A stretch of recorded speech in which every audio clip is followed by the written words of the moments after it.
Are we back up? Technical issues, my apologies. I think we're back up. Yes, all right, looks like we are back up. I have to reload this dock real quick. Sorry, my situation, one of the connections, one of the main connections is really janky. So if it gets bumped in the wrong way, it disconnects. And it just so happens to have been bumped, and it's right next to the mouse. So oftentimes I am the one that bumps it, and things happen. So anyway, as far as being a little too loud for the microphone according to the readouts. As far as housekeeping, that is what we have. I believe we should be good. Let's pull up the calendar so we can talk about that real quick. Next week, I believe, is potentially broadcast as well. We'll probably start a little bit later, though, because I believe I have plans earlier in the evening. And then we should be good until we make the switch to the off season. Again, will fall somewhere around the 18th of November. So we've got a couple of live shows. I think there's one week I think we're going to be skipping between now and the off season switch. So all of that being said, thank you again, nerds. I appreciate you for joining, even though most of you joined this, even though it's a live broadcast on the YouTube channel, Generally Nerdy. Most of you are joining in post because the audio does go up on the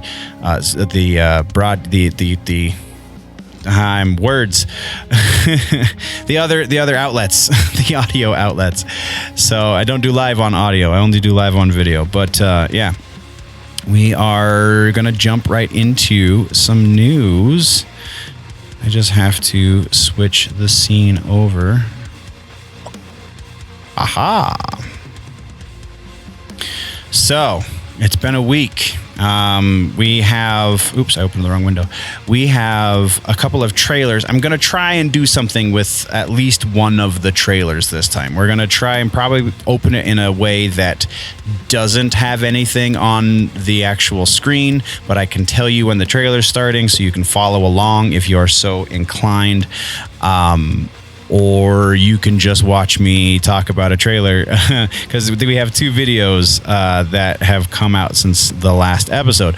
One of them is the Super Mario Brothers movie trailer with Chris Pratt voicing Mario, and then it appears this morning we finally got some 30th anniversary Mortal Kombat action.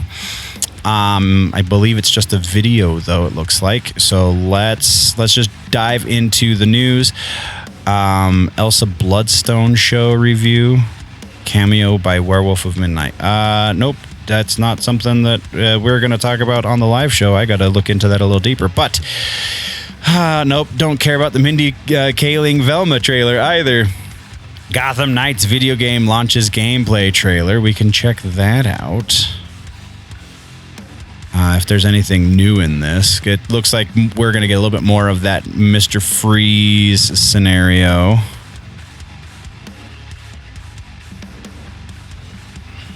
Warner Brothers revealed an all-new launch gameplay trailer for the game coming out on October 21st. Watch it below. Where is it below? I don't want to. If we're gonna get a flag, it's gonna be for Mortal Kombat or Super Mario. That's what it's gonna be. All right, so let's just do this. I think actually we might be safe to watch this one in stream. I don't know how they. Ooh, that's a cool image. I really dig that. Let's see if we can open that in a new tab. Open image in new tab. Make it bigger. Boop boop boop boop boop. That's really cool. That's still the new dragon, the new skinnier, less S-like dragon, but yeah, I dig it either way. So what does it say? Let's read what the article says, and then we'll get into the actual video. Warner Brothers Games and Nerdom Studios are proudly celebrating the 30th anniversary of Mortal Kombat, billion-dollar franchise that is approaching 80 million video game units sold since the original arcade game launched October 8th of 92. That's right, tomorrow is technically the day. Over the past 30 years, the renowned Mortal Kombat series has been a fixture in popular culture, exciting fans with best-in-class gameplay. That's arguable for a couple of the games. I love Mortal Kombat. I'm a huge Mortal Kombat nerd, but there is definitely a stretch of games where I would say best-in-class is not even close to accurate when it comes to the gameplay elements.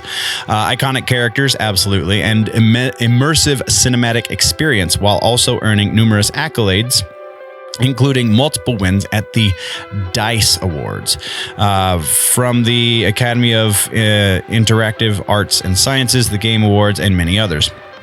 Latest entry in the video game series, Mortal Kombat 11, has been the fastest selling title in the franchise history, more than 15 million units sold worldwide, which is huge, while Mortal Kombat Mobile has amassed more than 150 million downloads to date. Wow, that's gigantic. Not even a fraction of those people are still playing, I feel like. Watch the age-restricted video on YouTube. Open that in a new tab. Don't autoplay. Okay, good. To honor 30 years of Mortal Kombat history, a new video has been released showcasing the franchise's cultural prominence across 3 decades of entertainment, from video games to movies to animation, bringing together moments from the original Mortal Kombat game to Mortal Kombat 11 Ultimate and the first live-action Mortal Kombat film to the reimagined Mortal Kombat movie in 2021.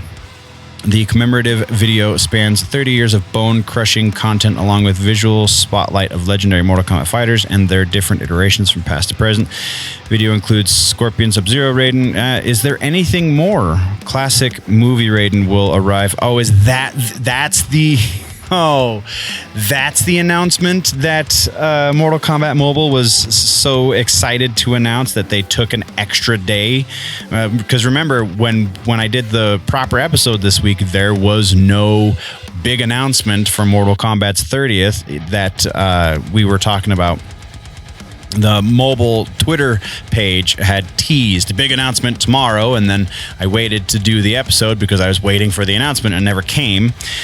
Apparently, it was just the announcement of classic movie Raiden coming to Mortal Kombat Mobile. Furthermore, new artwork celebrating the Mortal Kombat 30th anniversary was unveiled today, highlighting some of the game mode's story moments, characters, and finishing moves from the game's history, all depicted in the shape of the iconic dragon logo as part of the anniversary, blah, blah, blah. All right, so let's watch the dang thing. I don't know if this audio is going to play. It's not. I believe it's muted. Let's see.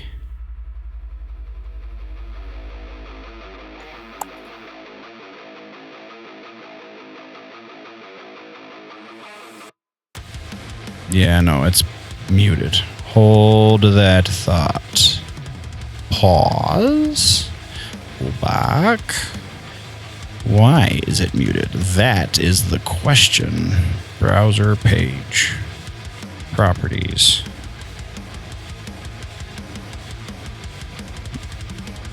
Nope, that's not the audio we want. Let's pull that down because I think that's the one.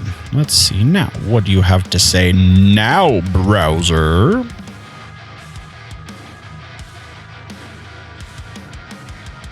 Still nothing.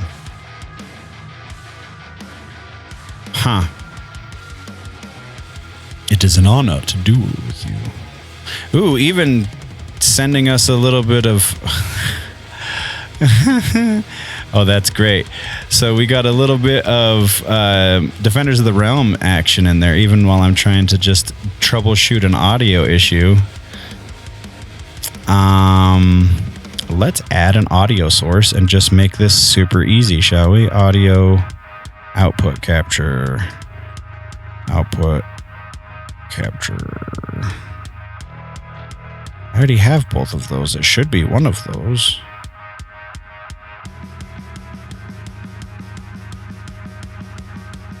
Speakers. This one. Okay. And let's try that again.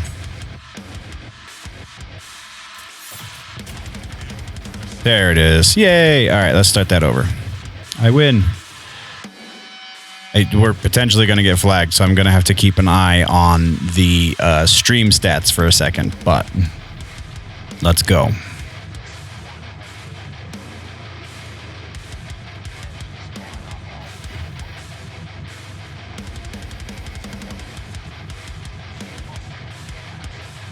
are colliding. Look at that. Look at that. So we have Mortal Kombat 11 Raiden. We have Defenders of the Realm Raiden. And then 11 Raiden again. And then we have 3 different Shang Tsungs. We have Shang Tsung from the 95 movie. We have Shang Tsung from the series. What is the name of that dang series? Why am I brain farting? Legacy. Mortal Kombat Legacy series. And then we have Mortal Kombat 11 Shang Tsung. That's some awesomeness going on there. Impressive. X-ray move. Ooh, that's even the 2021 movie. That's cool. That's cool. I want to see that again. From the very first capture of them doing that move for the first time, we literally send a spear through time from Mortal Kombat 1. We have that is the Deception animatic, I believe, with Bo Raicho, and then Mortal Kombat 9 right here, and Mortal Kombat 10, and then Mortal Kombat 11 Fatality. Oh, that's crazy awesome. Look at this. Modern. Oh, wow. That was really cool, too. Hat toss through the ages. Wow, bicycle kick through the ages too.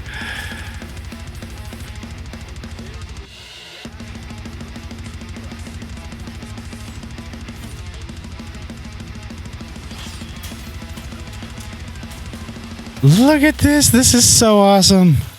I had to check the stats, make sure they haven't taken us down yet. Okay, we're good.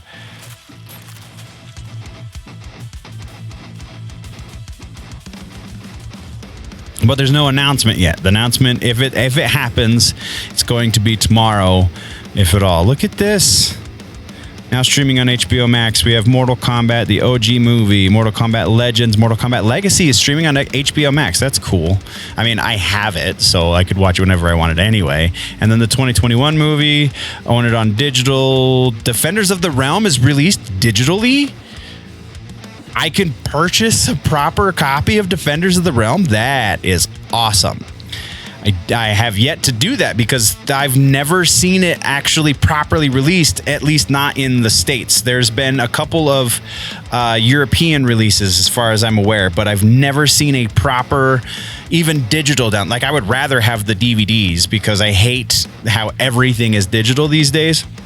If you can't break it, it's not yours, right? So there's that. And then you have... All right, so here's something interesting. Play now, Mortal Kombat 1, Mortal Kombat 9, Mortal Kombat X, and Mortal Kombat 11. One of these things is not like the others. Mortal Kombat 1 is not... I don't know that exists on any platform right now. Like, yeah, you can fire up an old school, like, or even like a emulator and play it. Or if you have old school hardware and the actual game, which I have the game, I just don't have a Super Nintendo anymore. But so that's interesting. More WB Shield, Mortal Kombat, the Dragon logo, all related characters and elements are trademarks of and copyright Warner Brothers Entertainment. So nothing crazy there. But so that's two things. This one is very much a mystery to me right now. Why is the Mortal Kombat 1 alongside all of the most recent games? That seems weird. And brand new, you can now own it on digital. Mortal Kombat Defenders of the Realm. That cartoon, it only lasted one season. I even think it was only a half a season, with Luke Perry voicing Sub-Zero. That's right. I don't remember his name in Beverly Hills 90210, but he was also in Riverdale, right? He was in Riverdale. So that's funny. I I gotta go buy that on digital now. Now I can 100% own it legitimately and not have to do like pirated versions. All right. So the reason we're spending this much time on Mortal Kombat is, and actually we're probably going to get into Halo in a similar way today, because like I said, it is, and like we've been talking about for a number of videos at this point, it is the 30th anniversary of Mortal Kombat. And that 30th anniversary means that hopefully there's something coming around the corner. We got, and I'm still working on writing this up, and I'm kind of slacking on my writing, but we got an Ask Me Anything with Ed Boon on Twitter just a couple of days ago. This is the third Ask Me Anything he's done in as many weeks, I'm fairly certain. And it answered a couple of questions as far as, very specifically, is anything going to happen for the 30th anniversary? Because a lot of people are thinking, oh, it's just that thing, the big collector's edition that really is uneventful, that has Mortal Kombat 11 Ultimate and the Mortal Kombat 2021 movie in one bundle. And that's all that anybody was like, well, that's the only thing we can 100% count on, because that one is physically for sale right now. So a lot of the community is going, well, I mean, they are working on another game. Ed Boon keeps telling us in as much, and that's all we're going to know, because NetherRealm doesn't do much for anniversaries. We learned that at the 20th anniversary, we learned at the 25th anniversary. There wasn't a whole lot of hubbub made about the game for those anniversaries. Sadly, it is what it is, but that is the situation. So, in that Ask Me Anything on Twitter, we got a couple of big things. First off, there is going to be something celebrated. I believe the words epic were used to describe the celebration that should kick off to some degree, at least, tomorrow, again, because Saturday, October 8th of 2022 is the 30th anniversary of the launch of the original arcade. Was October 8th of 1992. So we've got that. But we also got a confirmation from Ed Boon that they are working on two separate projects. So since we know that it is actually two projects and not him just saying that we have multiple irons in the fire, however he phrased it in the first AMA, that has led to a lot of speculation. Which, again, there's a lot of speculation going on all over gaming right now, especially the two games that we talk a lot about here on the channel, Halo and Mortal Kombat. So the speculation is, what are those two games? And True Underdog had a video the other day talking about what he thinks is actually going on. We actually might be able to pull that up. Let's see if we can, because I don't think that he's going to copyright strike us. So let's go to the True Underdog Gaming channel. We'll get into his video about it. Canceled DLC. Ed Boon. Finally, there it is. I guess that was last week. So that was before the AMA, so it's irrelevant. Because that was before the confirmation of two irons in the fire. So, I'll go back and pause it. So the speculation has been, well, whatever the next main game is what they're working on for sure. That is absolutely one of the things that they're working on. The other thing is it perhaps an arcade collection? Is another arcade collection? Ed Boon did mention in the AMA that he would love to see another Mortal Kombat trilogy-like game. He said Trilogy 2 for the win. That's probably false enthusiasm or just wishful thinking on his part, or on a lot of people in the community's part. I don't think that's going to be what it is. I do think, because we have been seeing a lot of digital artists who work for certain companies who seem to have some sort of connection to NetherRealm. It looks like we might be getting a classic arcade pack, a remastered version of Mortal Kombat 1, 2, and probably Ultimate Mortal Kombat 3. I'd be very surprised if it was just vanilla Mortal Kombat 3 that we got an update to, or a remaster for. So I think that's what the two the two projects that NetherRealm is working on actively right now. I think that's what they are. I'm hopeful that it's Mortal Kombat 12, but I think it's almost equally as probable that it is an Injustice game, as it's just as probable it's Injustice as it is Mortal Kombat. So I'm not going to necessarily say one way or the other. I do hope that it is Mortal Kombat 12, because I would prefer that on the 30th anniversary of Mortal Kombat. But either way, I'll be happy. And yeah, and then the other one I'm fairly certain is something that they are farming out to another studio that is going to be doing an HD remake of the 3 original games. So that is, I think, what the two projects are. And there's also reason to believe that the official announcement for at least one of these two projects will be coming by December, because that's when the Game Awards happens.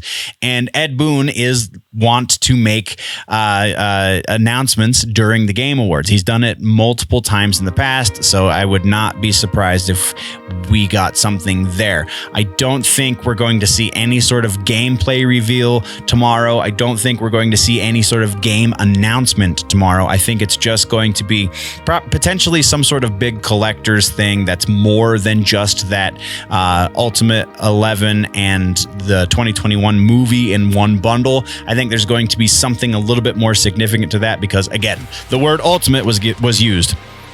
So yeah, that's, I think, enough time on Mortal Kombat.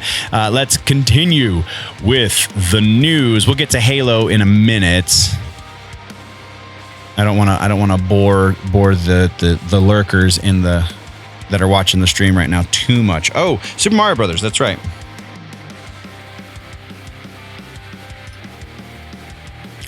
Chocolate marshmallows. All right, so let's see. This one I think might get us in trouble. There it is. Okay. We're gonna do Super Mario Brothers now. I think we might have to pause this, and I might have to open it in a browser that the capture card doesn't see, because I think this one might get us in trouble. But hey, the first one didn't, so we're gonna give it a shot. So the Super Mario Brothers trailer for the movie has come out. We talked about the release of it. We're not going to watch the entire Nintendo Direct, because that would be silly. I think it's like 12 minutes, and that's just way too long for a thing for this. But we can watch the 2.5 minute trailer for the movie. I've heard very mixed things, so let's hope that some of them are right.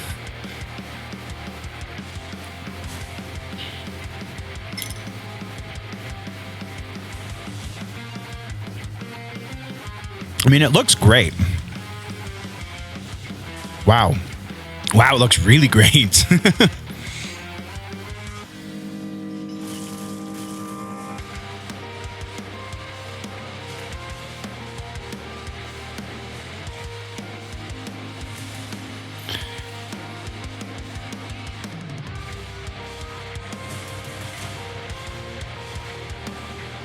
I don't remember who's doing that voice.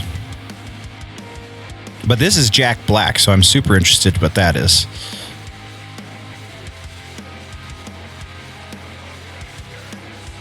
Nuh-uh, that's not Jack Black. And that's Keegan-Michael Key, if I remember, doing all of those voices. Or that might be Kari Payton, I can't remember.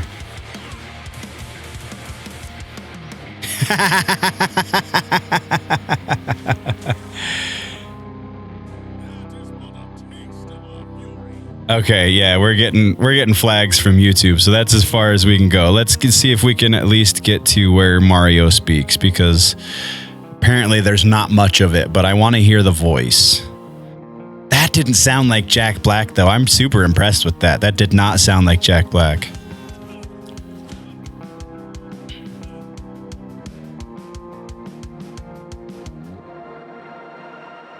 What is this? That is not. Give me voice. Give me voice. Give me voice. And I don't want to get the stream pulled.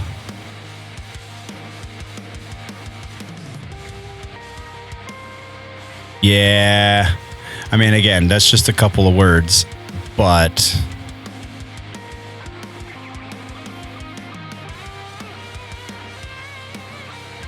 that seems silly.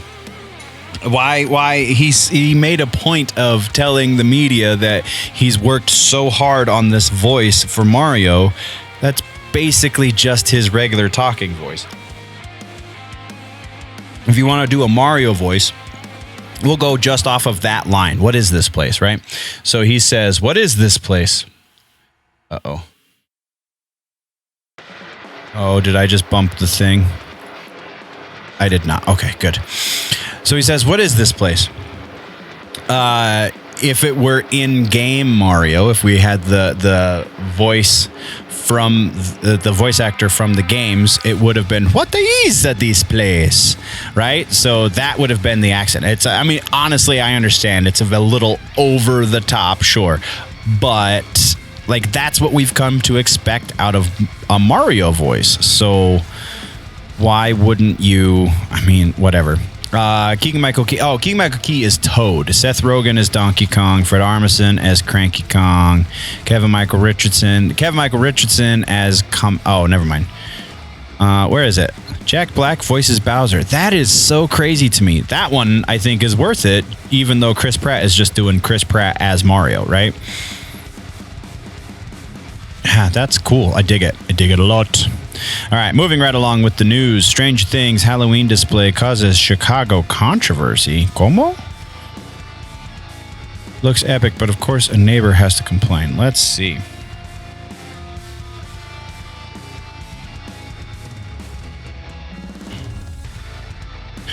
Leave it up to Chicago to spoil things, as you can't have an epic Stranger Things Halloween house on display. What? After watching Stranger Things 4, Dave and Aubrey Apple decided to transform their Chicago home into the Upside Down. So they created a likeness of the scene involving Sadie Sink's Max Mayfield levitating. No worries, no spoilers. Check out the images below, the end of the article. So that's the image that they're apparently trying to replicate, and then we have to open it up in... All right, let's open it up in Instagram, shall we? I mean, that's cool. Why would... Who's going to call the cops on this person?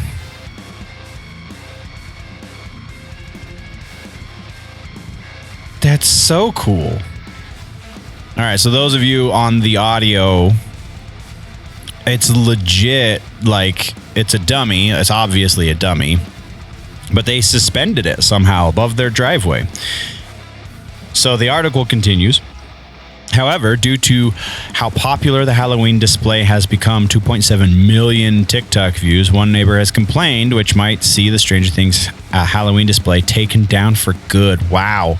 Dave and Audrey are going live tonight on their TikTok with the final update. Yesterday, we were planning our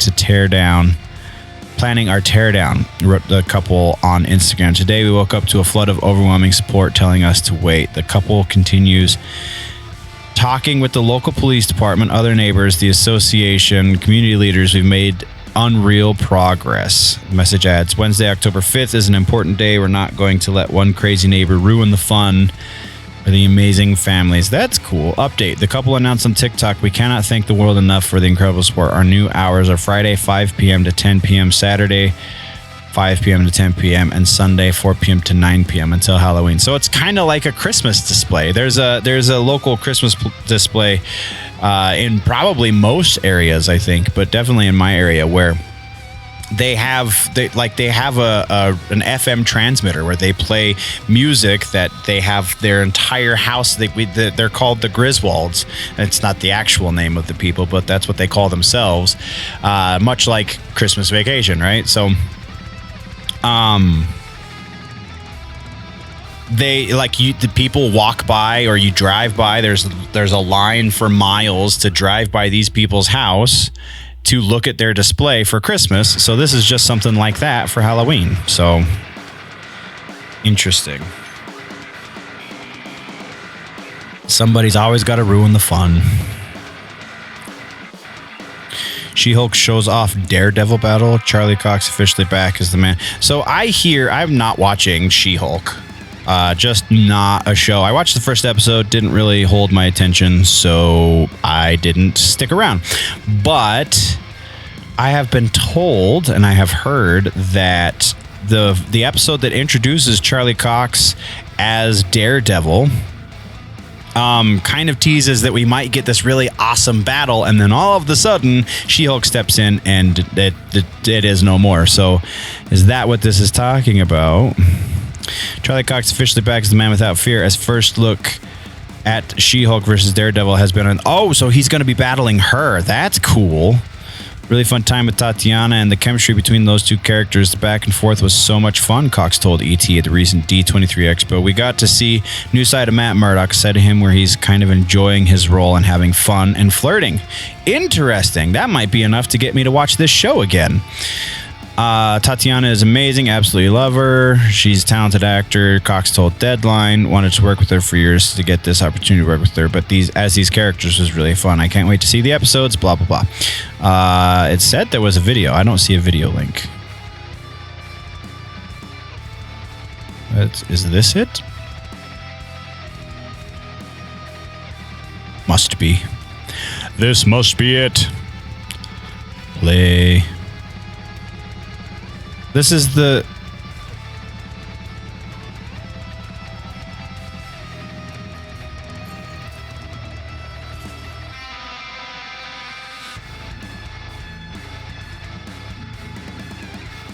Isn't that where...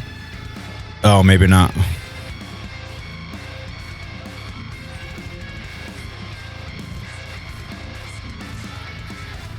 No. Nope. I mean, the back and forth to them, it works, but like this is CG mess of a fight.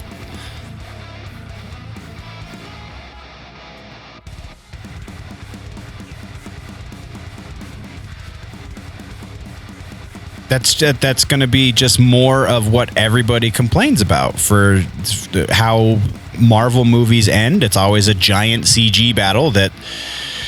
Oh, I might as well be playing a video game and like actually engaging with the thing instead of watching it, because that's disappointing. I might still watch at least the episodes with Daredevil, because that looks the dialogue works. The look does not. DC Comics New York Comic-Con includes Batman NFTs. The schedule. Let's talk about this schedule, shall we? So the DC Comics announces NYCC schedule, which includes the Batman NFTs, Superman, and more. Let's check out the NFT comic book. I don't care.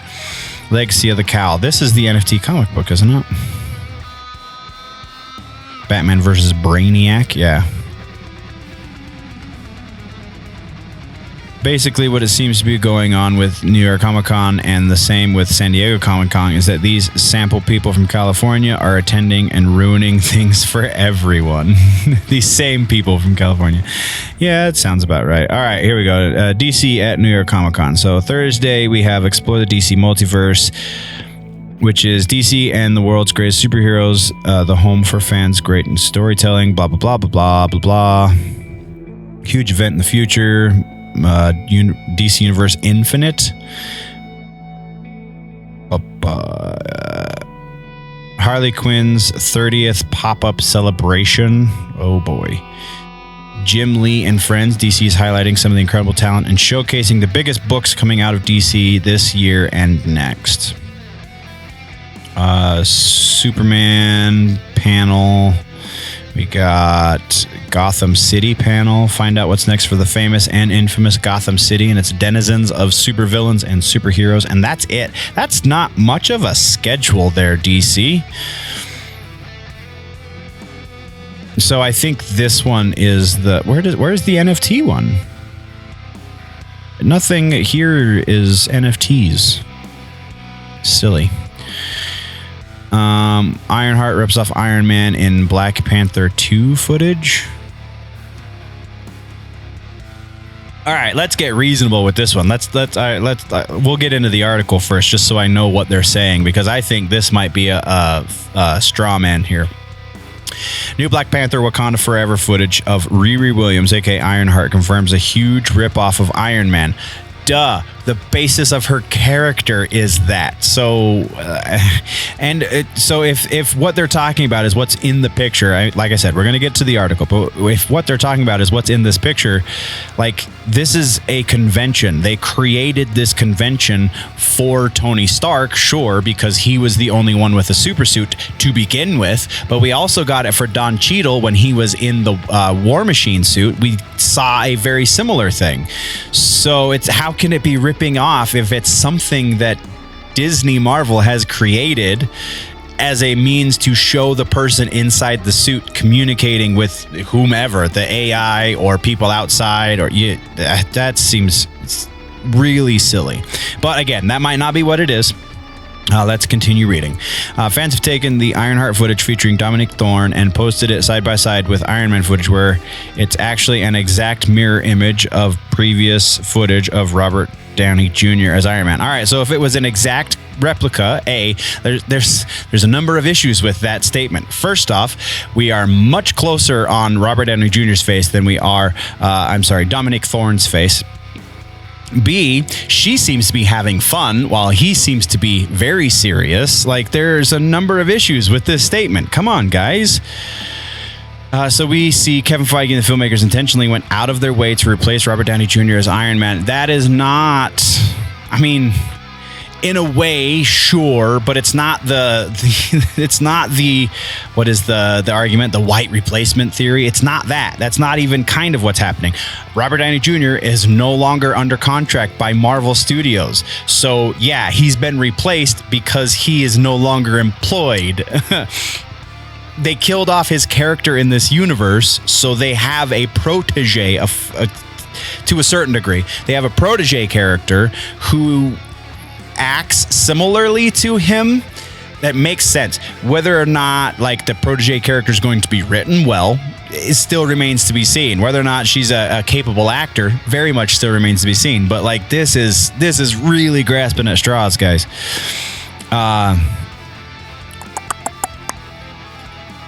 And look at Iron Man footage and sync the Ironheart, blah, blah, blah, blah, blah, blah. They look exactly the same. In the comics, Riri is a teenage girl who steals Tony Stark's tech, and for some reason, she's allowed to keep the technology, which, if you think about it, makes no sense. That's true. That's a valid statement, as that would be the equivalent of a child soldier, or even worse, as the child is allowed to have and use weapons of mass destruction. How responsible of the Avengers? Absolutely. Dominic Thorne is 25 years old. She looks much younger than that.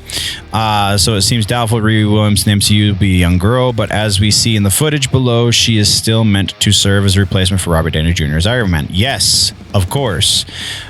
Which of course fits Kevin Feige's woke approach. Yes, that's also true, but like, that does not inherently mean it's bad. Like, that is the implication here, is that her casting as Riri Williams, or even the fact that they brought Riri into the MCU, they're trying to make it seem like it's inherently bad. Like, and I feel like that's such a lazy argument. Yes, it's lazy, and I totally agree with Young Ripa that it's tokenizing characters because you're just replacing them with somebody who checks other social boxes. I 100% agree with that. But inherently, you can still have, even though it's tokenizing, it's the tokenization of a character, even though that is true, you can still write that character to be effective and to be well written and well rounded. Like, it's the discomfort with these things does not make sense to me. Oops, I just opened another window for no reason. All right, so continuing on. Captain Marvel movie replaced Marvel. Of course it did. In the comics, in more ways than one. I think that needs to be run through an editor one more time, because that doesn't make any sense. The Captain Marvel movie replaced Marvel in the comics in more ways than one. Also retconned Carol Danvers as being responsible for the creation of the Avengers. I don't think that's what the implication was. I'm pretty sure it still was, and again, I only kind of half watched Captain Marvel, so I could be misremembering this, but pretty sure they still gave it to Samuel L. Jackson. Oh Lord, I just forgot his character's name. I'm a dummy. Somebody's going to yell at me in the comments, but whatever. Samuel L. Jackson's character. And just for that, I'm going to look it up. I'm going to do it off camera real quick. But yeah. So,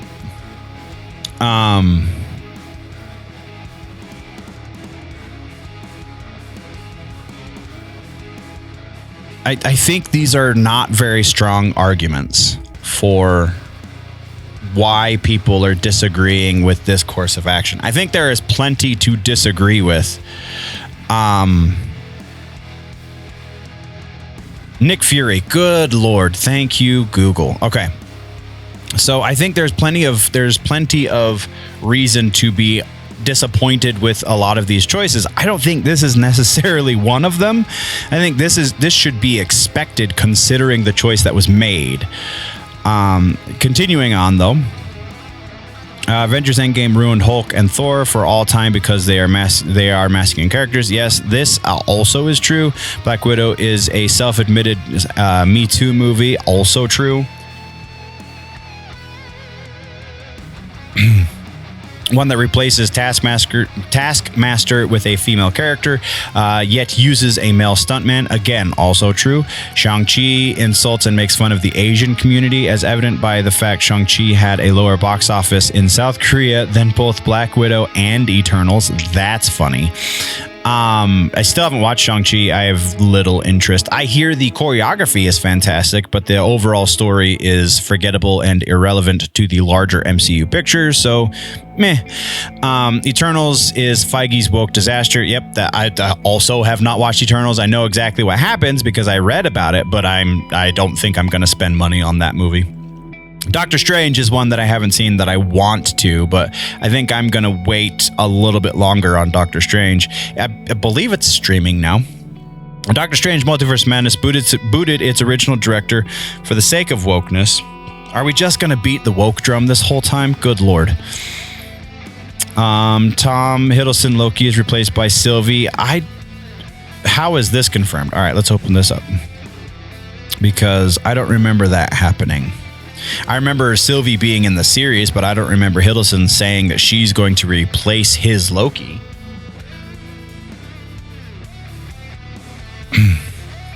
Mark Ruffalo, Tom Hiddleston be passing the torch to their respective Marvel characters, Loki and Hulk. News follows their fellow Avengers actors doing the same, which includes Robert Downey Jr. as Iron Man, Chris Evans, Captain America, Scarlett Johansson, Black Widow, Jeremy Renner as Hawkeye. Regarding Tom Hiddleston passing the Loki torch, Hiddleston recently attended a panel at Disney Plus on Wednesday. When was this written? March. So this happened in March. A Royal Television Society where it sounds as if the trickster days are numbered via Variety, as it is assumed Sylvie will be the new Loki in the MCU. Quote, I am a temporary torchbearer, unquote, Hiddleston said of sharing the character with Dee Martino, as well as Richard E. Grant and an alligator, all of whom play Loki variants in the series. I've always thought that it's a great role. It's an archetype, the trickster god, agent of chaos. I'm just here to interpret that for the time.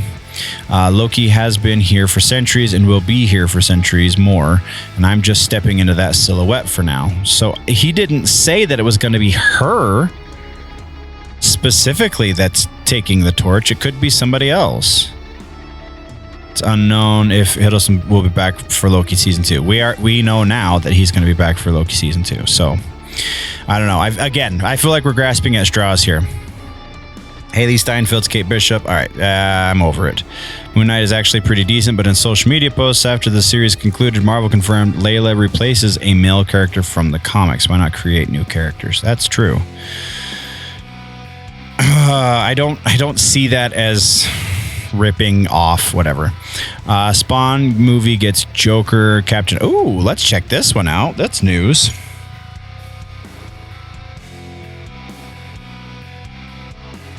This went up when we uploaded this week's episode, regular episode.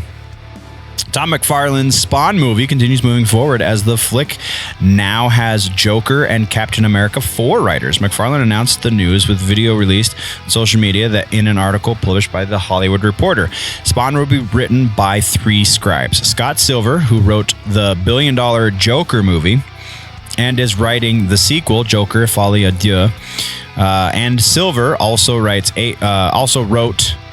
Again, editing, guys. Also wrote 8 Mile and The Fighter. Malcolm Spellman is on board and wrote Marvel's Captain America and the Winter Soldier Disney Plus series, which I actually dug by and large, and is currently writing Captain America 4 starring Anthony Mackie. Matthew Mixum is described as a rising screenwriter who came up the world of documentaries and has directed the 2017 music documentary Yesterday Was Everything about the hardcore band Misery Signals. Ooh, I'd be interested in seeing that.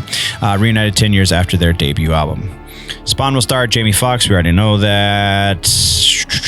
And that's nothing else new down here. Just talking about Jeremy Renner playing Twitch and yada, yada, yada.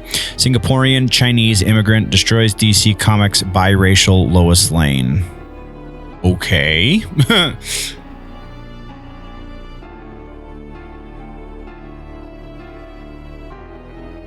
Good cocoa. All right. Comic book artist Shane Davis and wife Yanzi Lin respond to The Girl Taking Over, biracial Lois Lane graphic novel from DC Comics. So DC Comics continues with its woke approach. These guys, I mean, eventually it's going to bite them in the ass. It's kind of already biting him in the ass because sales keep going down year after year.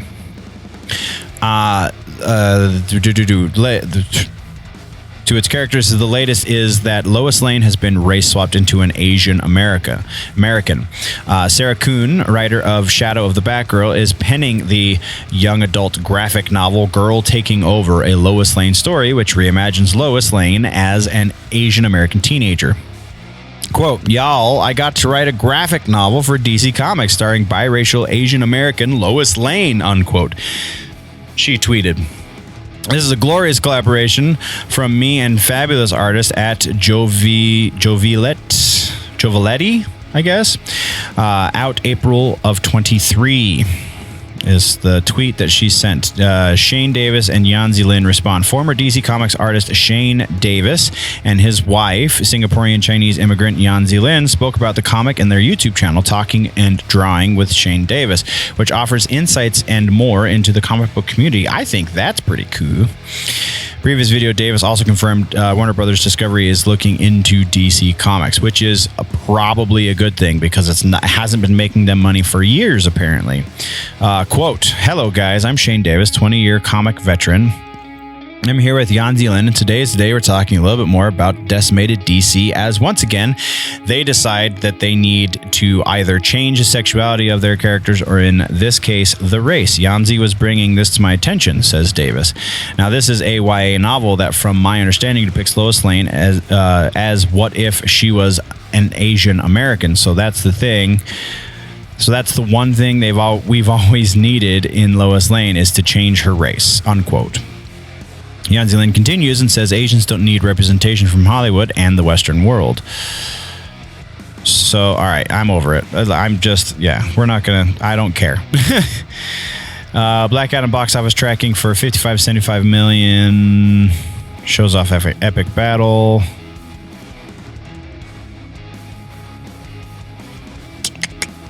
All of this is unfortunate, but now we're into territory that we have already covered. So let's go to Sean W. And see if we can. Yeah, so we're talking Sean W. So more video game rumor stuff. Talking about the stuff about Halo and what's coming down the pike for the series and the franchise. And this is the guy that actually broke a really big rumor in the community, and that is that the Battle Royale that has yet to be officially announced by 343 Industries is in fact been pushed back. That pushback has been due to them changing engines. So originally we were supposed to, according to all of the rumors, we were supposed to be able to access Battle Royale from inside Halo Infinite because they were going to be both on the same engine. That was supposedly going to be easy. So Sean has sources inside of 343, it sounds like, or very close to 343 somehow. I don't think he means in a physical respect. I think he means like actually know people at 343 if they're not 343 employees themselves. And he was told months ago that we should be seeing the Battle Royale announced sometime in 2023 for release at the end of 2023, which would put us approximately a year after the open beta starts for Halo Forge, which is kind of just barely enough to keep this game afloat. Well, he talked about a week or two ago about the fact that that Battle Royale that he was told about is now been pushed back because they are leaving the slip space engine behind.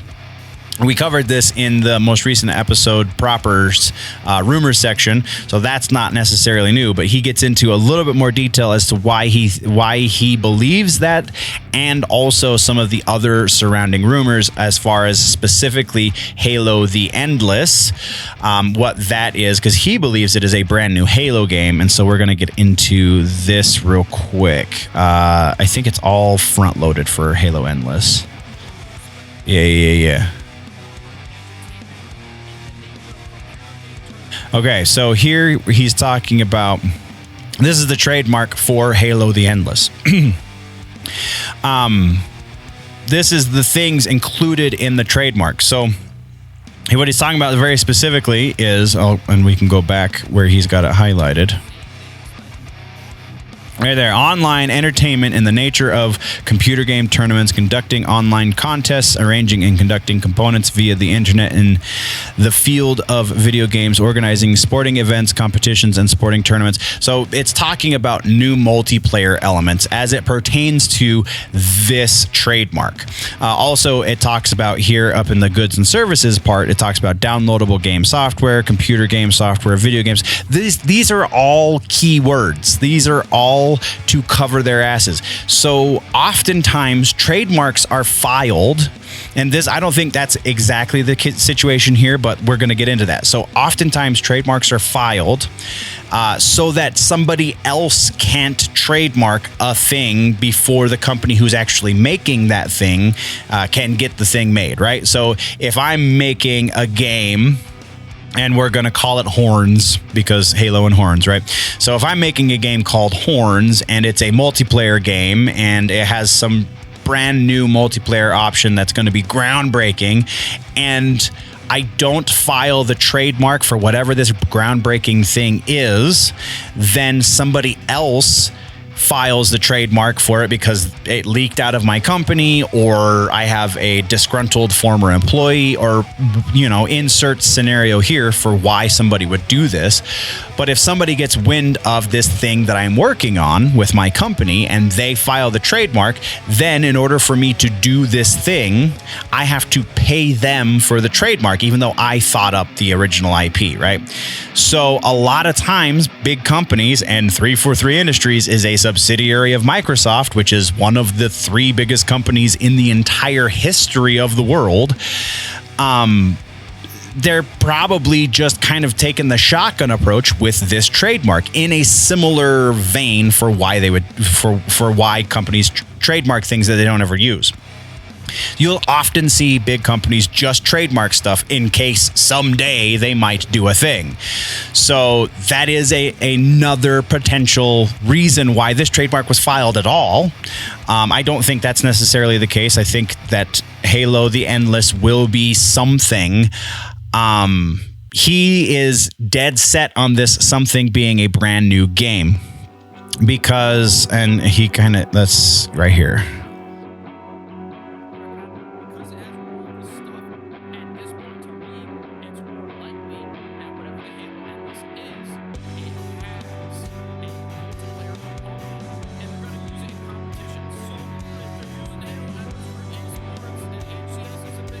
All right. So now his argument is that in this vocabulary, it says that there is going to be a multiplayer component to Halo the Endless. And again, yes, 100%, that's probably likely in respect to the fact that it is connected to Halo Infinite. So they have to have that vocabulary in there just to cover their bases. We won't know until it officially gets announced. And also, potentially, the Endless could just be, there's possibly another thing that they're going to trademark 6 months from now. I think it's wise. And then here's where he's talking about, let's get to that. So Joe Staten, one of the producers on here, he did an interview relatively recently kind of talking about things going on behind the scenes at 343. And this is what Sean had to say for the breakdown for that. And we'll get into Sean's breakdown.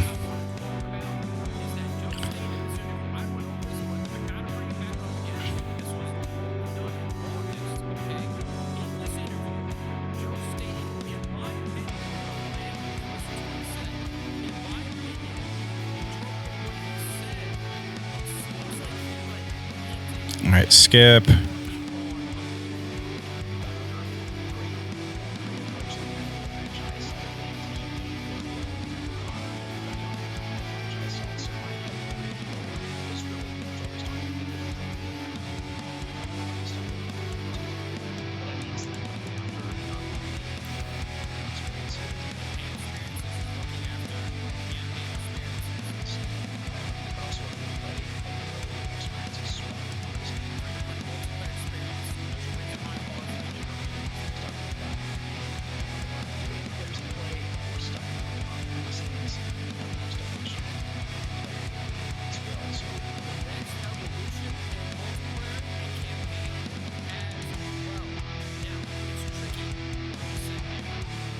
It's really not, though.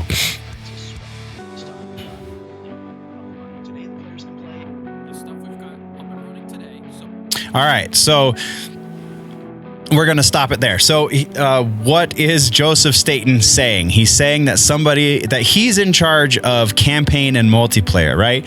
So if the Endless is, and also I think the point I wanted to make with this is the Endless is probably a major Halo Infinite event, is what I think is going to happen. So they will launch the Endless. It will be an addition to campaign. It will also open up multiplayer in such a way that is to hopefully a point where it probably should have been at launch, but that's very likely. Because Sean also broke the timeline for each season, what we are to expect for multiplayer for each season, up through I believe season 6. And part of those seasons, part of those launches, that we're getting new weapons, we're getting new vehicles, we're getting new maps, we're getting all of this stuff. So very potentially, the Endless is going to be the impetus for some of that, if not all of that stuff, and also something to round out the campaign experience in such a way that Joseph Staten is talking about. I don't think that it is unreasonable to think that Staten is exclusively talking about Halo Infinite and things that are directly related to Halo Infinite in this interview. Nothing about this interview says very explicitly anything beyond that. And I haven't watched this actual interview with Staten. It is an hour and a half long, so we won't be talking about it here in this video, but very potentially we'll be touching on this again on Wednesday's episode. But we went back a little bit because I want to also make a comment on what Sean's about to comment on here, because he's analyzing the way Staten is talking in a way that I don't think it's consciously deceptive. I think he's looking for something, and so he has confirmation bias when it comes to what Staten says. So let's go back to what Staten is saying. Oh, oops, that's the wrong button. That one.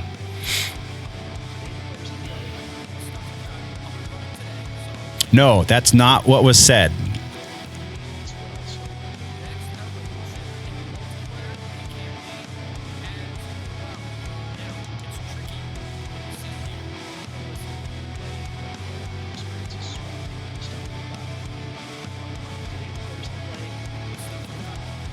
the stuff we've got up and running today, the players can play.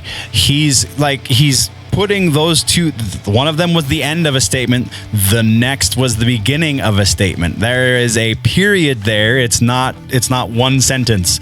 So I think that is a thing that he's being dishonest with himself about, because he's not listening to what Staten is actually saying.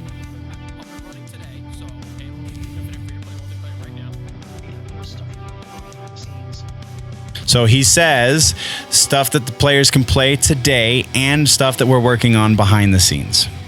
No, it's stuff that players can play. We're going back.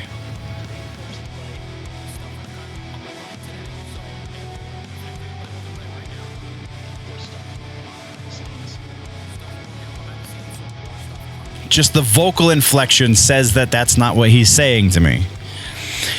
And multiplayer free-to-play, we already know that Halo Infinite's multiplayer is a free-to-play model. So again, there's nothing new here.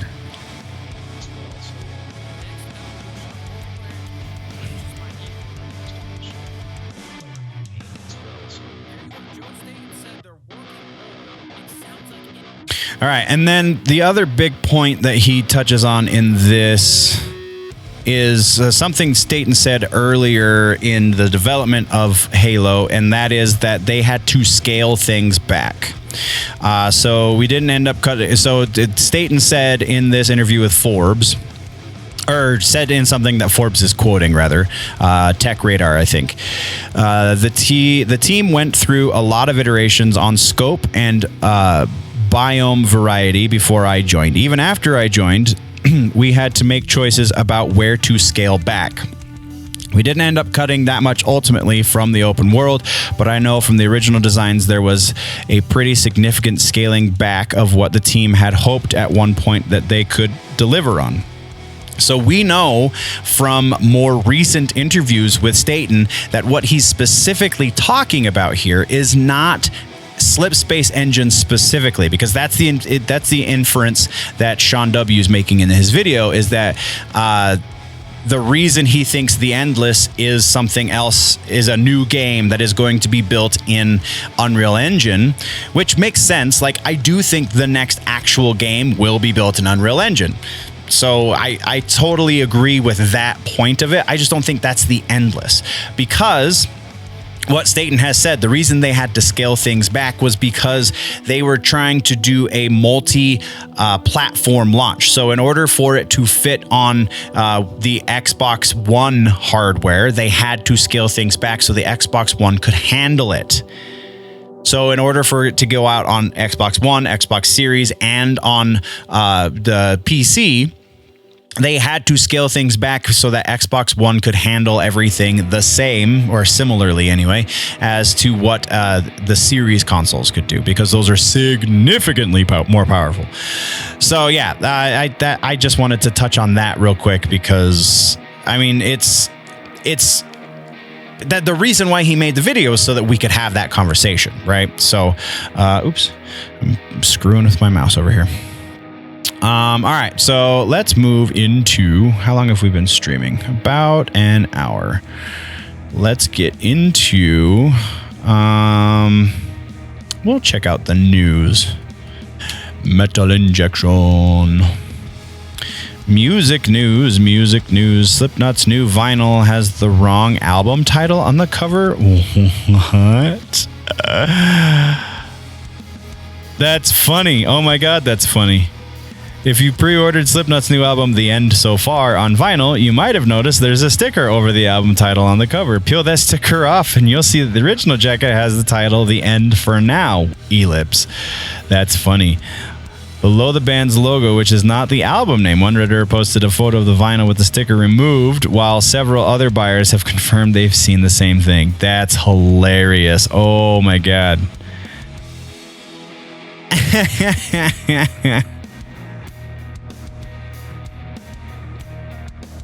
Also reports that the misprints have songs, Dying Song, Time to Sing, just simply named Dying Song, and Hive Mind, which is separated as one word. That's funny. And so far as the final record of Slipknot's contract with Roadrunner Records, where the band doesn't seem like they were too happy lately. In a recent interview discussing the band's future, Taylor said of their now former label, Roadrunner is not what it used to be. Yeah, no kidding. It's not even a shadow of what it used to be, so there's no real urgency for us to stick with them to do anything because of all the people that started with are gone, and they were fired in very unceremonious way to that point where the last couple years. I didn't read that wrong, did I? And they were fired in a very unceremonious way to the point where the last couple years. That doesn't make sense. All right, so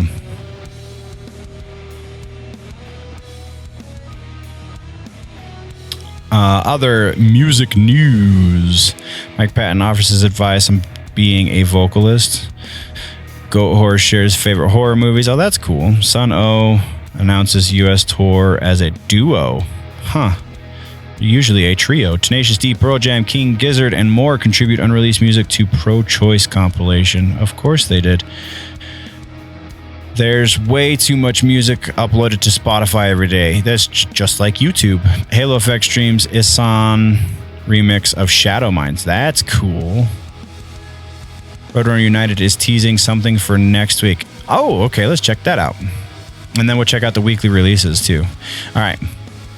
So, Roadrunner Records was a project headed up by Let's start that over, shall we? Roadrunner United was a project headed up by Roadrunner Records in 2005 to celebrate the label's 25th anniversary. The project released an album called All-Star Sessions and featured 18 tracks overseen by 4, quote, team captains: Slipknot drummer Joey Jordison, Trivium frontman Matt Heafy, Fear Factory guitarist Dino Casades, and Machine Head frontman Rob Flynn, with performances from musicians like Glenn Benton of Deicide, King Diamond, Danny Filth from Cradle of Filth, Mikhail Ackerfeld of Opeth, Peter Steele of Typo Negative, amongst a ton of others. And it's a fantastic record. It is so freaking good. I love that album. Now it seems like maybe there's a second one on the way, or at least something tangentially related to the project. Both Roadrunner Records and Roadrunner Records UK have posted teasers on their Twitter relating to the Roadrunner United, the concert release, also in 2005. Yeah, there's videos of them performing some of those songs live. It's pretty dope. With the hashtag Roadrunner40. So maybe there's a show announcement coming to celebrate the anniversary, or a second Roadrunner United, maybe even a show, given they're using the Roadrunner United, the concert logo. That would be very difficult to do because some of those people are dead, very specifically Joey Jordison. Weirdly, both the North American and UK Twitters teased the date 10/11/22, which are 2022, which could be either October 10th or October 11th, depending on which country you're in. How is that? What? But given the All-Star Sessions came out October 11th, 2005, we're guessing the former. That would make sense. How is that dependent on which country? Oh, because, gotcha. It could be October 10th or November 11th because Europe does the date, the day first, and US does the month first. I guess that makes sense. Huh. Yeah, if you've never listened to it, you absolutely should, because those are some stellar tracks. Danny Elfman and the Locust stream Cruel Compensation remix. Bleed conjures up early Deftones on new single Killing Time. Ooh, we are going to be talking about that on the next proper episode. Wednesday 13 talks 20 Years of Fear, new album Horrifier, memories of Joey Jordison, and why Alice Cooper is his main influence. We will probably be talking about the Wednesday 13 record too. I'll probably listen to. I don't know if I'll get the whole thing down, but we'll get there. We'll get some of it at least. Ozzy Osbourne launches limited edition beauty collection. Oh boy. Guns N' Roses rehearsing what seems to be a new song. Interesting. New single from Steel Panther. Next Testament album will feature a ballad. Why is that news? Someone was grating cheese onto other people at a show. That's hilarious. Pussifer announces limited edition vinyl for every city they're touring in. Oh, that's really cool. Let's talk about that one real quick, shall we? Pussifer is about to drive vinyl collectors completely insane with their new idea. The band is creating a vinyl variant of their latest record, Existential Reckoning, unique to each of the 27 cities they're touring in this and next month. Each variant is limited to 50 copies. Oh my lord, those are going to be stupid expensive and just continually get more stupid expensive. And will be marked by a custom sticker each night. Go see one of the shows and grab a record at one of the below dates. And if you're not into vinyl or leaving your house, you can check out the 2 live streams Pussifer has coming up. Wow. So there's some tour dates for Pussifer. It looks like October 13th starts it in San Francisco at the Warfield. That's a pretty noteworthy venue. And then Prescott, Arizona, 11/22, so November 22nd, the Yavapai College Performing Arts Center. And then many dates in between. That's really cool, but also really infuriating if you're a collector.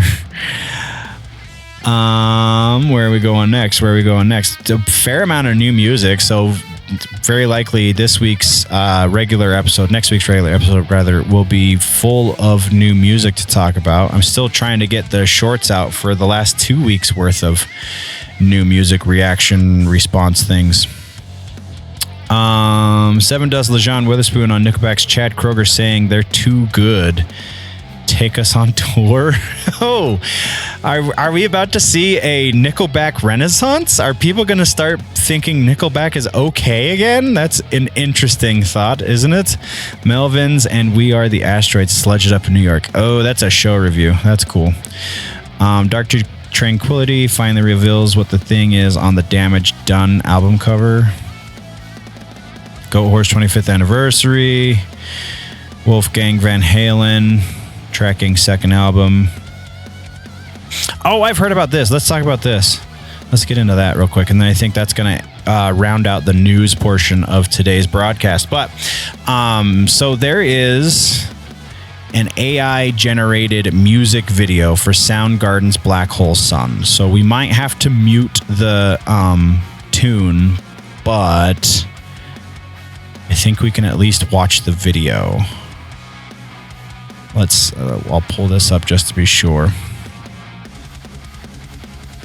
All right, so I'll try to keep the audio on at first, and if that doesn't work, then I'll just mute the audio and we'll go that way. So, Black Hole Sun, but every lyric is an AI-generated image.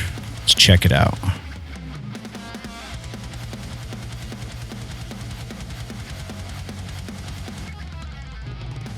I mean, technically, we don't need the music in order to appreciate images. It's just better that way.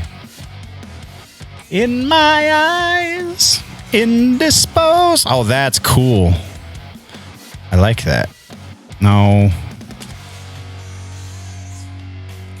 Right there. How is that indisposed? That's similar to that one that won the art contest in Colorado. Disguises no one knows. That's cool too.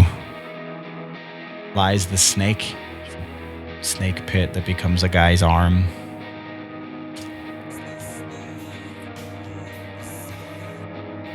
I probably like AI art a little too much. My girlfriend gets grumpy about it.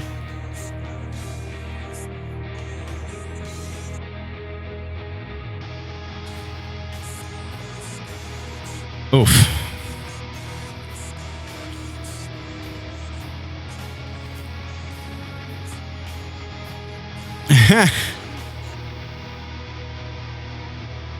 Uh-oh, what was that?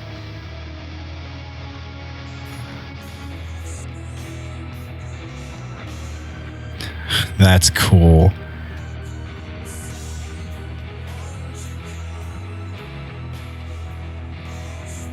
Wow. All right. I think that's probably enough. Oops. I'm opening things that shouldn't be opened.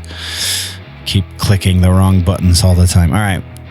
So yeah, I think if we watch much more, then we're going to get another YouTube flag. So this is something you should check out on your own, just because, especially if you're digging the AI generated art. Also in that vein,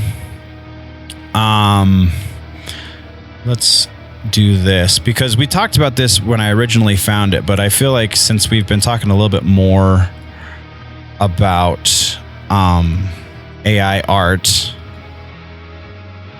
what is it? This band, this band isn't real.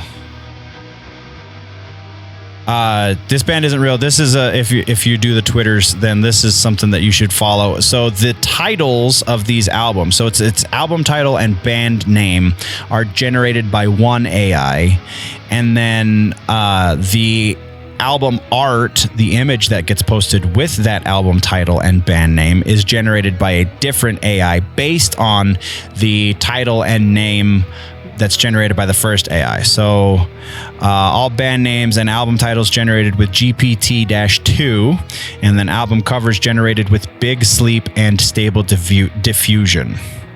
So there's some really cool stuff in there, and just keeps getting better as Stable Diffusion and such gets more strong and better at doing the arts. So that, my fellow nerds, is definitely where we are going to be ending the first half of today's broadcast. Thank you very much for joining. Those of you that are actively watching, though just lurking in the chat, we will be coming back in a moment to do some gaming. I honestly haven't played games in 2 weeks, so I'm definitely going to be really rusty. So you're going to get to watch me die a lot. And yeah, everyone else that is listening or watching this in post, this is where we end. And so we'll see you in the next one. Before we go, always remember that if it's generally nerdy, it's probably here. And tune in Wednesday for the regularly scheduled episode. We'll see you then, nerds.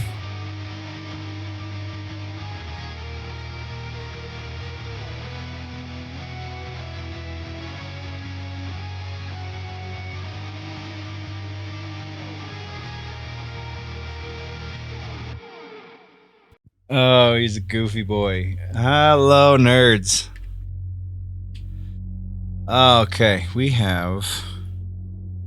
Sorry, I'm getting headphones together. It was a little bit longer between break this time. But... I think that's the way it goes.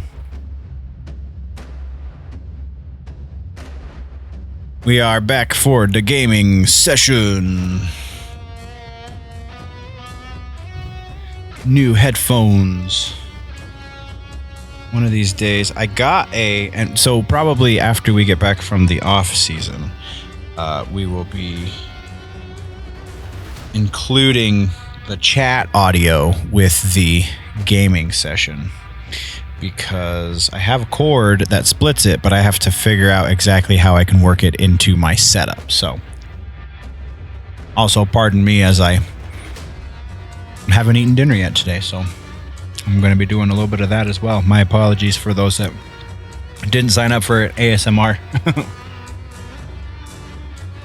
But we're going to start.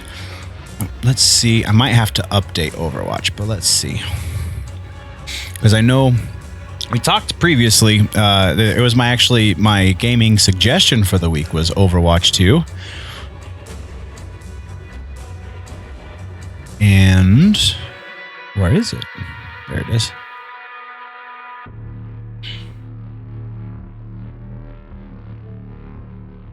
There have been issues with connecting to servers on Overwatch 2, and there's also, you have to set up an Activision, so we're probably going to have to set up an Activision account. Well, no, I have an Activision account, so we're going to have to link the Activision account.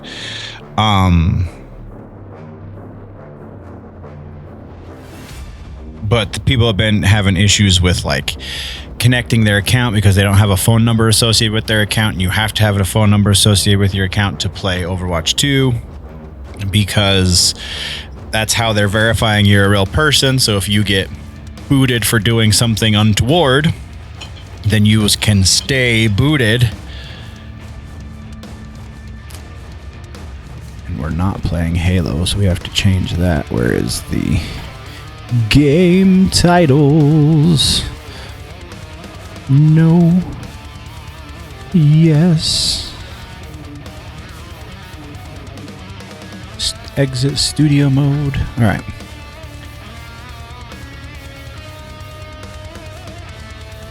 Loading preferences.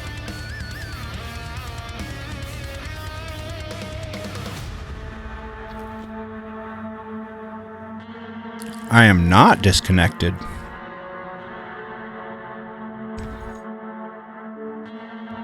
Or what the heck? Seriously, what the heck's going on? We're connected just fine.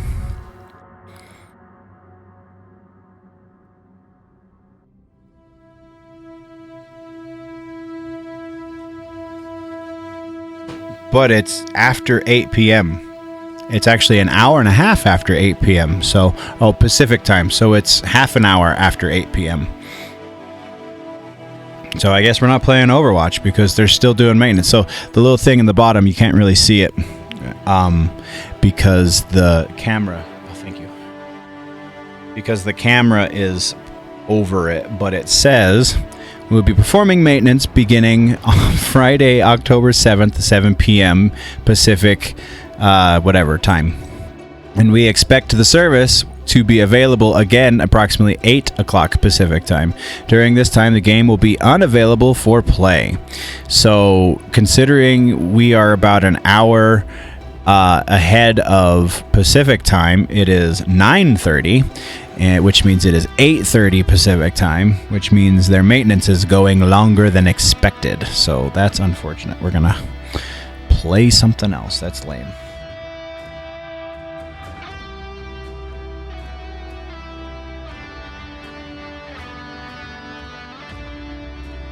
So,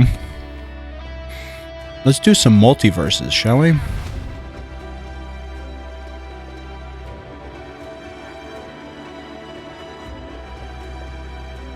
We haven't done that for a while, and we got to grind to open up some more characters. There it is.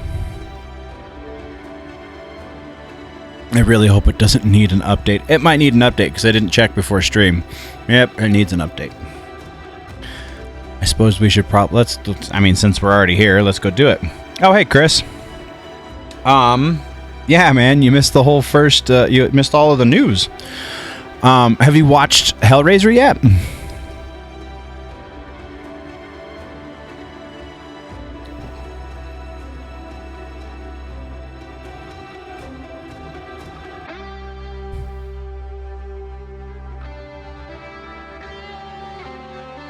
28 updates. Yeah, I bet most things are going to need an update. That's unfortunate.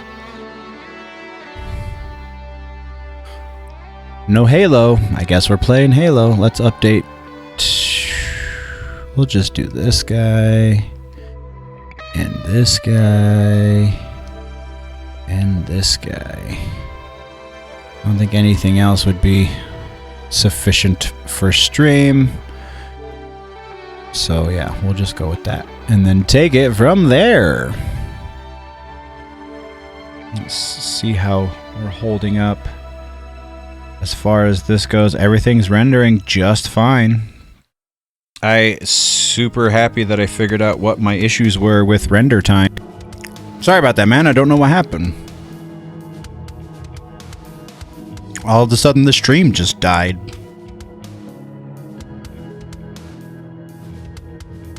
It's at least partially due to the fact that I have a janky connection that apparently keeps getting bumped today. So my broadcasting software, I think, froze because it lost a connection to the camera, I believe. But are you going to watch, or have you watched Interview with the Vampire, the AMC show?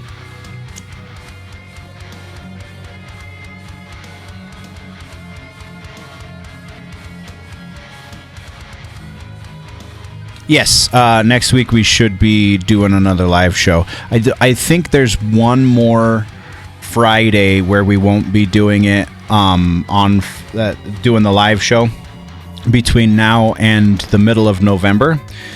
And then all of the shows will be live on Wednesday nights. Sorry, I got to get this headphone out of my ear because I feel like I'm screaming. But yeah, so Wednesday nights will be where the live shows happen because that's where we're going to do the regular time during the off season. So November into January, it will only be live shows, and they will be on Wednesdays instead of Fridays, so that so I can use the time to develop for the next season. So far, back to where you're at right now in chat. So far, I've only watched the first episode, though I did learn yesterday that episode 2 and episode 1 both came out at the same time. I just only watched the first one.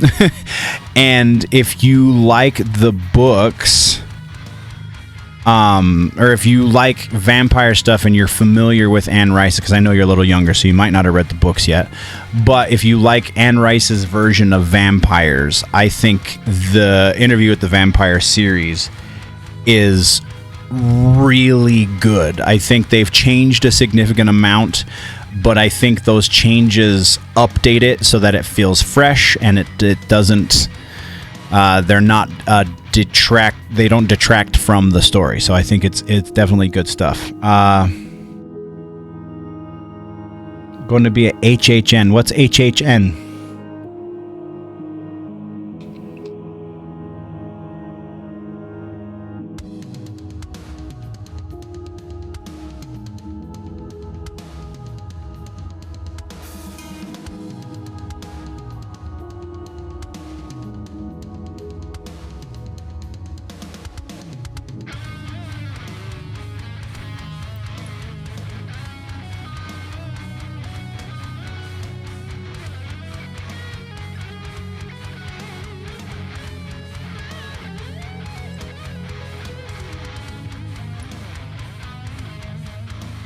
Oh, that's awesome. That's super cool, man. I'm super excited for you. Is that like a convention thing, or is it like a big haunted house, or what is that?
Yeah, we'll do that.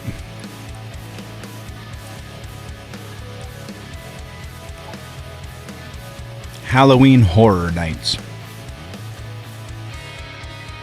It sounds like it might be like some sort of haunted house thing, yeah? Or is it like more of a convention situation?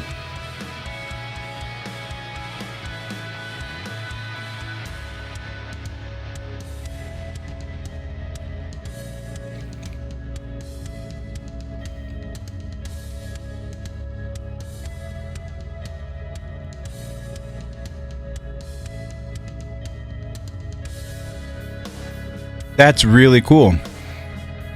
Universal Studios. Oh, okay, that makes more sense. So it's like a big haunted house that they have in Universal Studios. They get all dressed up for Halloween. That's really cool, man. I'm super excited for you. Killer Clowns from Outer Space. I know you're stoked about that one.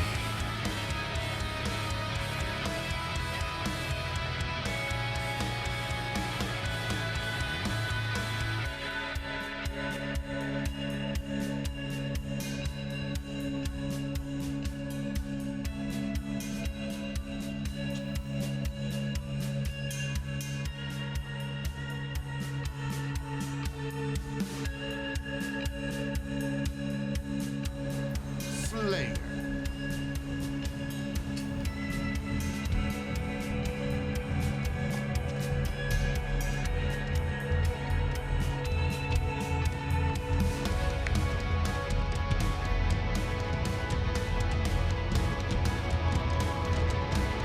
That's super cool, man.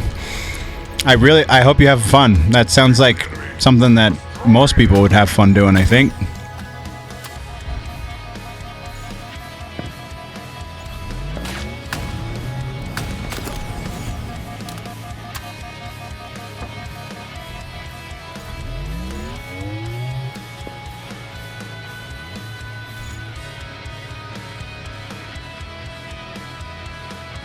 Oh, that's even more cool. Yo, you should take lots of pictures. Use it as a content creation situation.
Ah, he got me.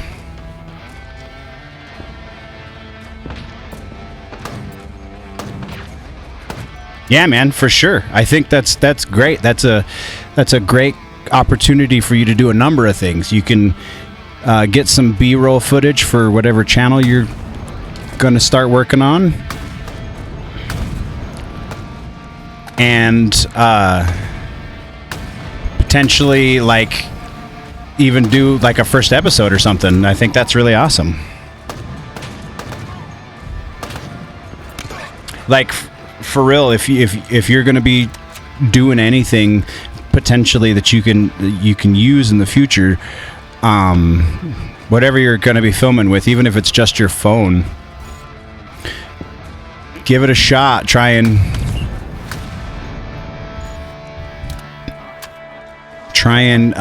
get as much just B-roll stuff as you can.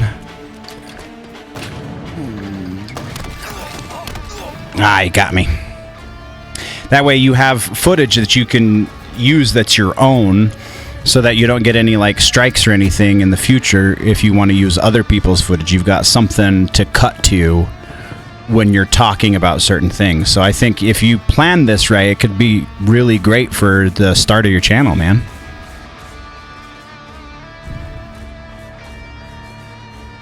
But don't overthink it though. Like as much as I think that's a cool opportunity, I think it's going to be a lot of fun to do.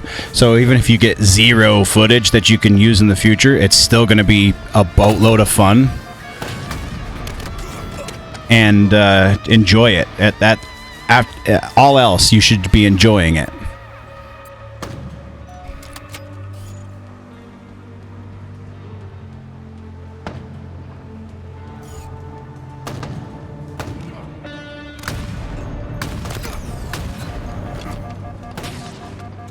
Ah, they're all in the same spot.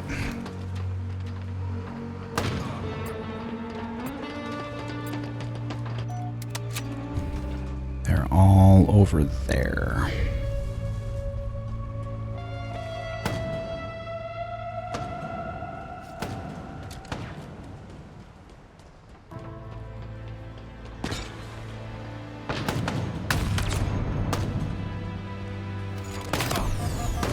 Oh, he got me. Son of a bitch.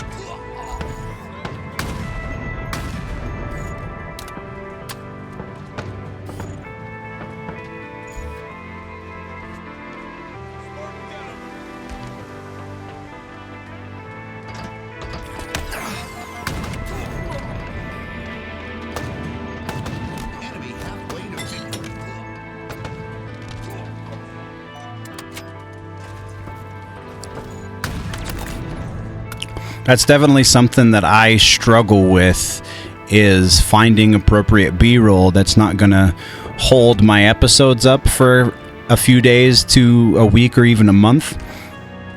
'Cause I don't have a good stockpile of my own B-roll, so I have to try and get it from other places.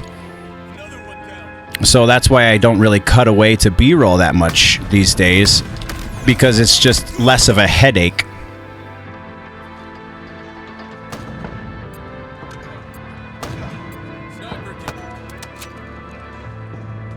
Yeah, I think that's a good idea. I think starting with short form is a good idea, but also think long term. So if you can get some really cool videos of some of the classic monsters, let's say, whoever they have dressed up as the classic monsters, you can get some really cool videos there. Then get yourself a little hard drive and just store those. Damn. And then you store that stuff, right? So then when you do start doing long form content, you're already starting out a little bit ahead of the curve, because you already have B-roll. You already have the thing that a lot of people pay a lot of money for. And I think that's a really cool idea.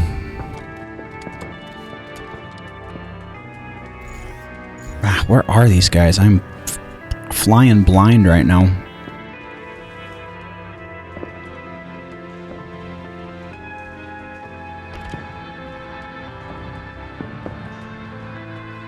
Over there, it looks like. Oh, what the heck? Where's my clamber? There.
Yeah, that's right.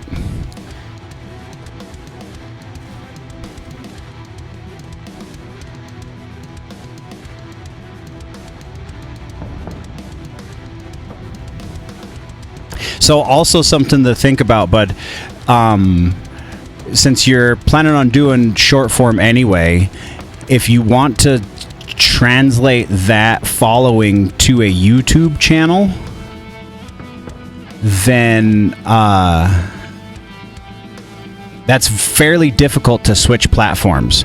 So if you start your YouTube channel at the same, I mean, you already have the TikTok. So if you start your YouTube channel now, you can repurpose those TikTok videos as YouTube shorts. Then once you get comfortable doing that, and you want to start expanding, you already have the YouTube channel. All you have to do is just upload longer form content. Going up this way. Ah! Why has everybody got to be dying so much?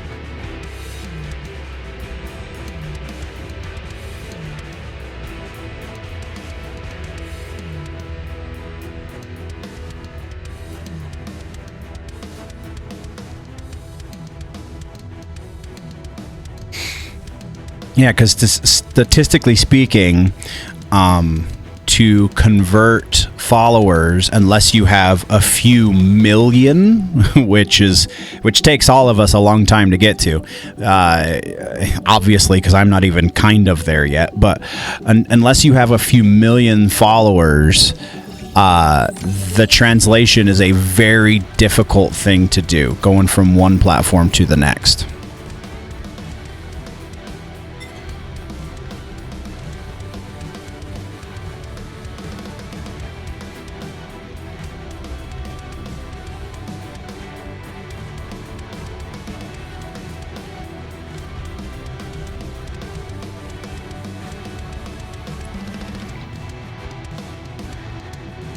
Well, I broke even.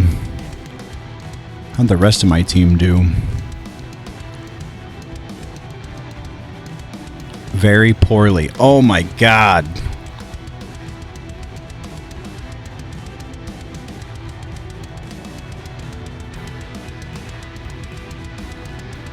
Oh, that's a cool idea too. A couple of the artists I follow on Instagram do that kind of stuff. So that's a really cool idea. Yeah. I bet that'll really do a lot for you.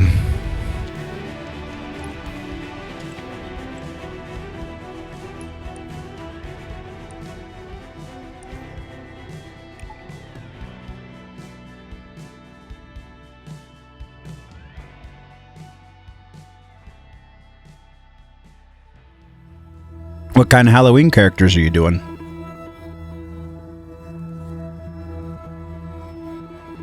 Like, obviously the classic Universal monsters, but are you doing like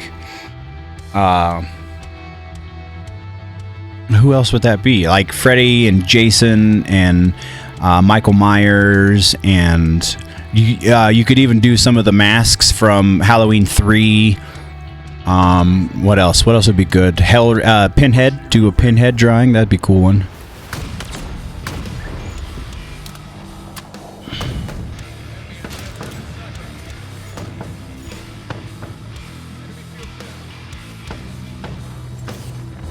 Oh, we got shotties.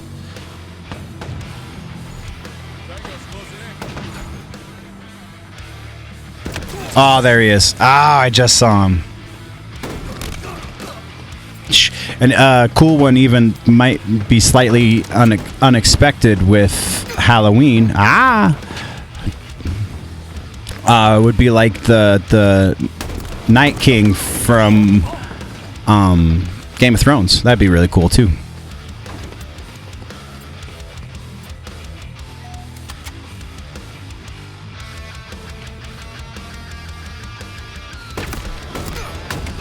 Oof, that was quick.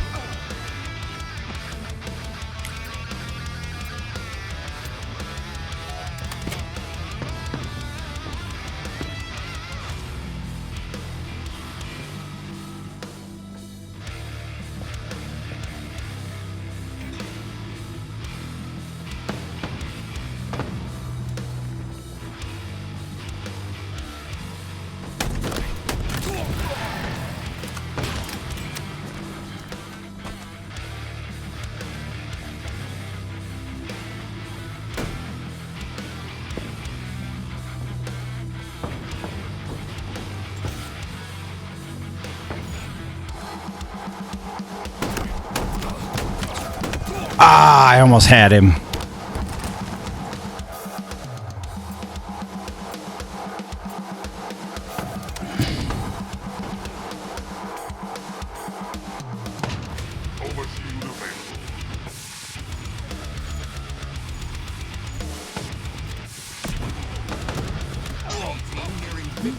Oh.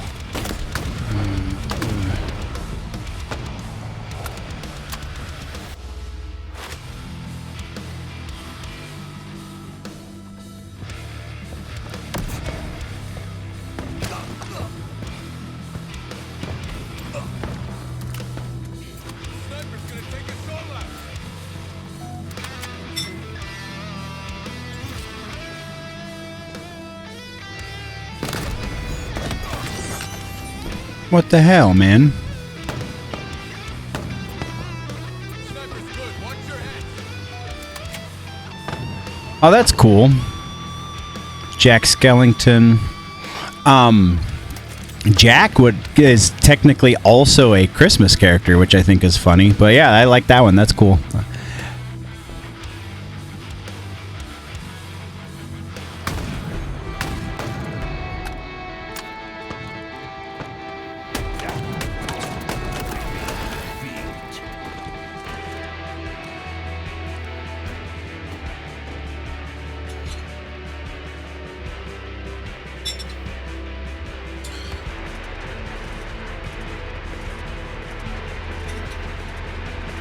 Stay Puffed Marshmallow Man.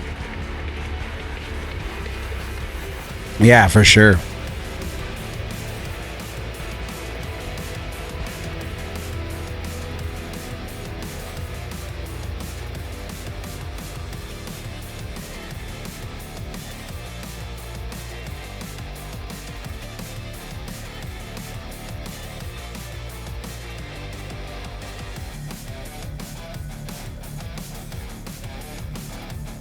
Oh, Ghostface. I wasn't even thinking of Ghostface.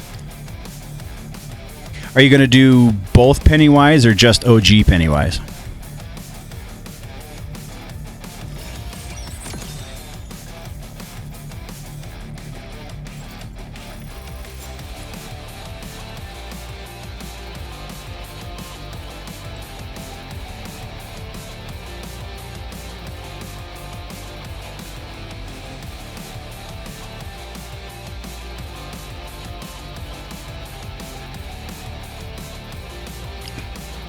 You could do OG Pennywise that was like part spider, the spider that he turns into, his true form or whatever. I think that would be really cool too. Find a way to like splice it so you have a little bit of clown Pennywise and a little bit of spider Pennywise.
Yeah, that makes sense. That's a fun idea, and that's like recurring content. So you can do it again next year, and then you're showing growth, and it's something that the community can engage with as well. That's really cool.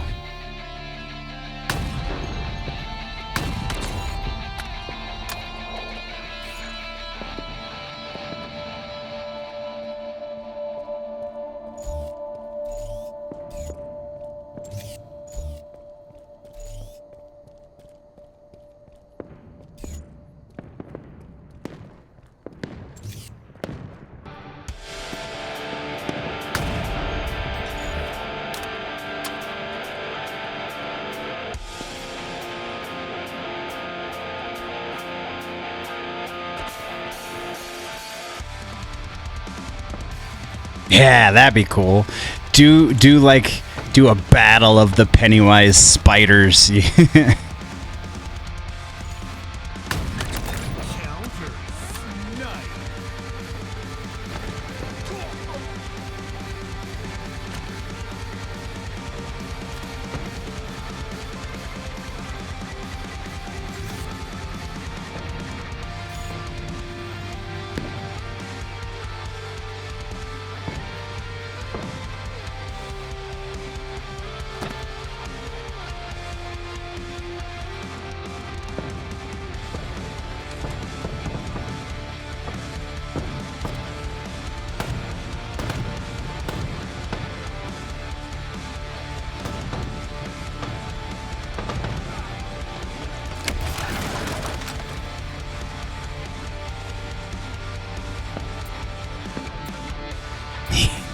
That'd be really cool.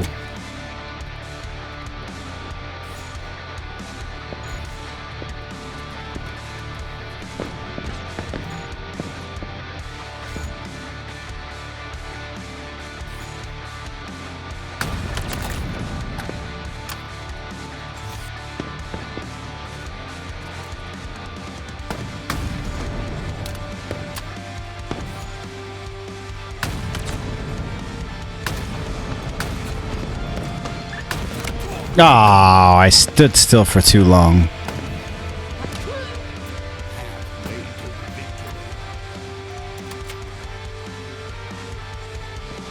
All 3 It movies. And the Halloween movies. Yeah, I think you should start with the Halloween movies, dude. What do you mean all 3 It movies? If you're doing it that way, wouldn't it technically be full? Oh no, I guess the original was a mini series that was 3 episodes. So yeah, I guess that makes sense because you have Chapter 1, Chapter 2 from 2017 and 19. Is that correct?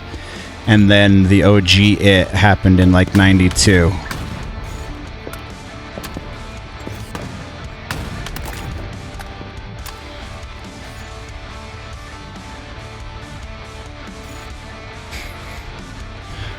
Yeah, it's because there's so many Halloween movies, and Halloween Ends is coming out this month. Like, I would start there, do all of those, like all the the 2 Rob Zombie movies. I think there's 8 or 9 of the original series, and then the 2 legacy sequel quasi reboot movies. So Ends and Kills and Ends. I think that's a whole like 2 weeks worth of content in and of itself, just doing the 60-second reviews of the Halloween franchise.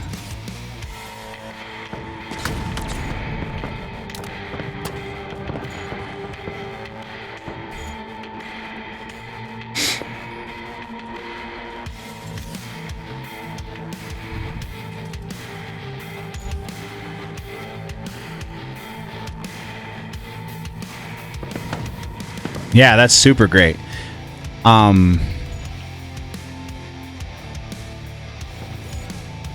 Like, I would say just for your sanity's sake and for algorithmic purposes, right around 3 a day, and then like skip a day every now and then, but right around 3 a day seems to be roughly seems to be roughly the sweet spot. So like 3 to 5 a day, and then like skip a Sunday and a Saturday every here and there, whatever.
Ah, hell.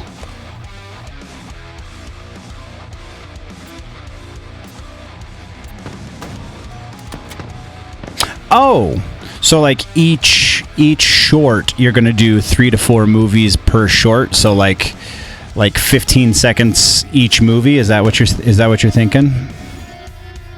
Ah, hell.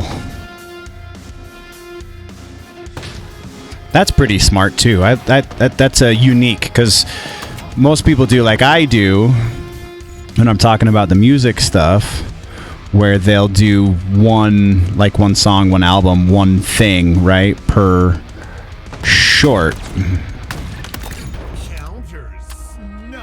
So if you figure out a way that works to do multiple per short, then that's a unique take.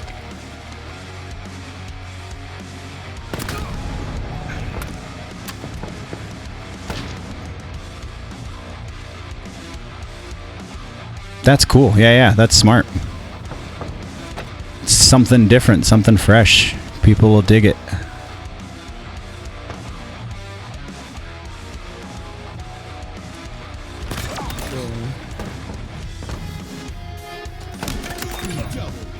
Double kill.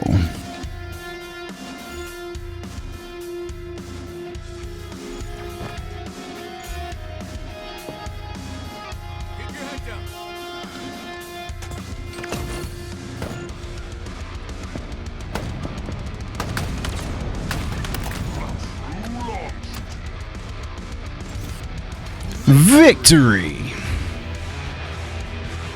Oh, we ran out of time before we could get the last kill.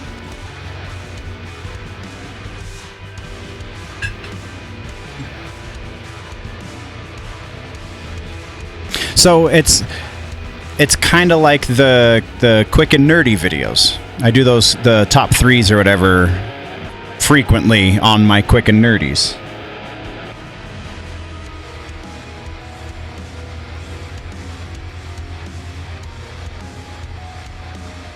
Oof, but then you're running into issues. Like, I know you can do longer videos on TikTok.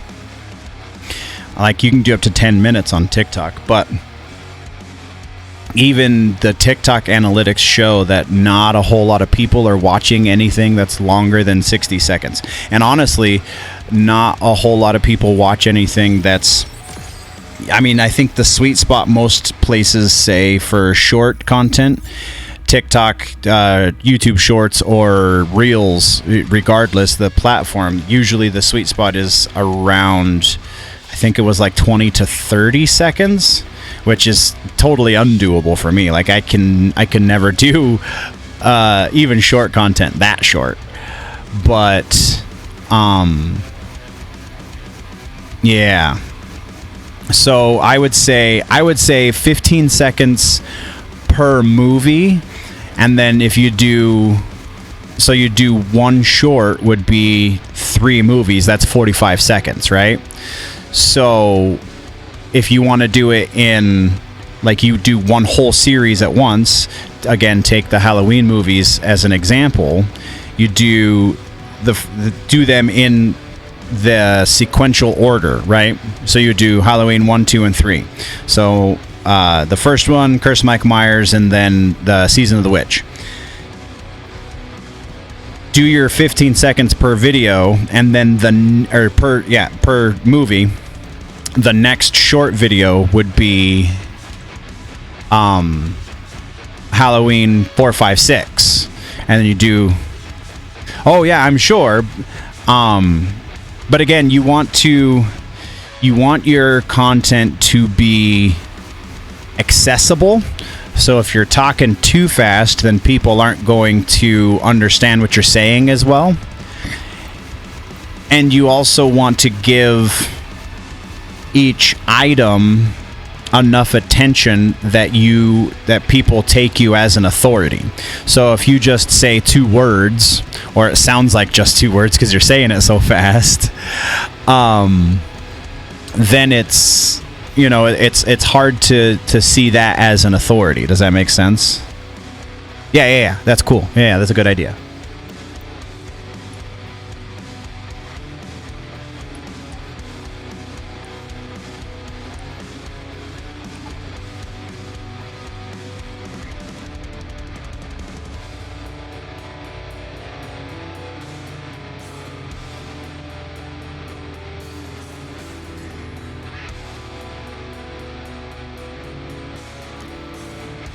I just think it's difficult if you were to go over 60 seconds in one of your shorts, because then it isn't considered a short on any other platform. So if you wanted to then upload it to Instagram Reels or Facebook Reels or YouTube Shorts, it wouldn't be in that short form platform. You could still upload it to Instagram and Facebook, but it would be considered a long form video, and you can still upload it to YouTube, but it would be considered long form. So it doesn't go into their short algorithm, it goes into their regular algorithm. So if the idea is to do these as shorts that are easily communicable between the short form platforms, then you got to try and hit less than 60 seconds.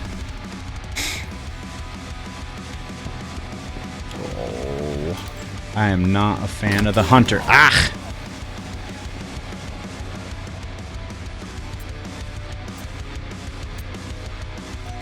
Also not a fan of campers.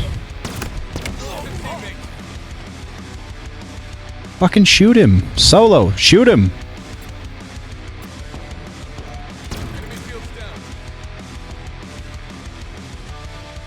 Nine to 13. We're catching them.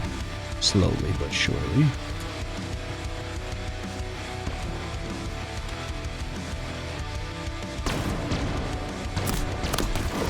Ah!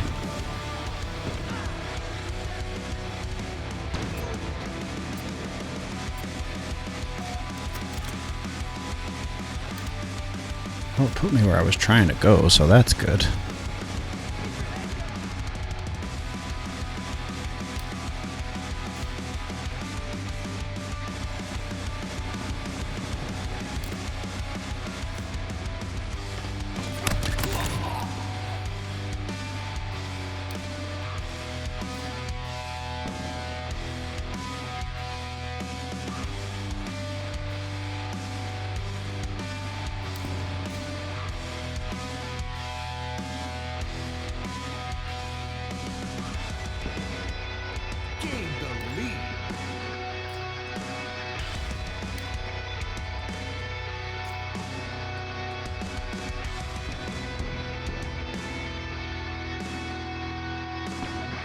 Yeah, that would work. Captions are actually really good for that kind of stuff. And also, if you can find real estate on the screen, on the image, to do closed captions too, because a lot of people watch with their sound off, that also helps. Ah, hell.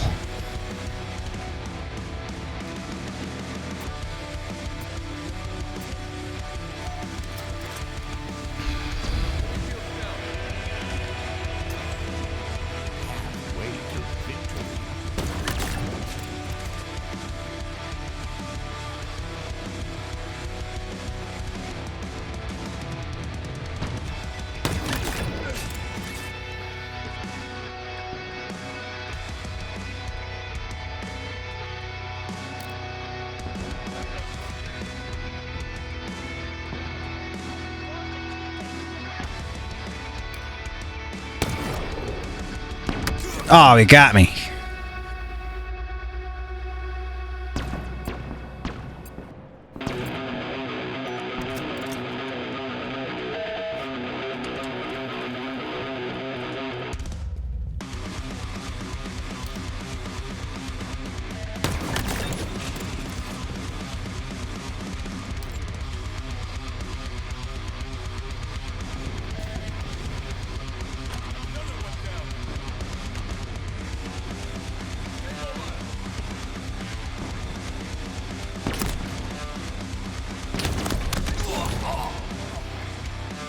Got each other.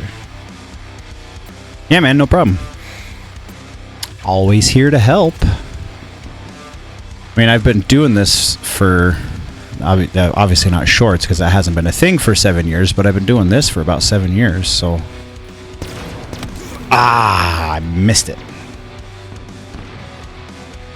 Doing the content creation stuff to the broader term that has become, oh, camping, garbage. Been doing that since I was like 15, so almost 20 years now. Yeesh.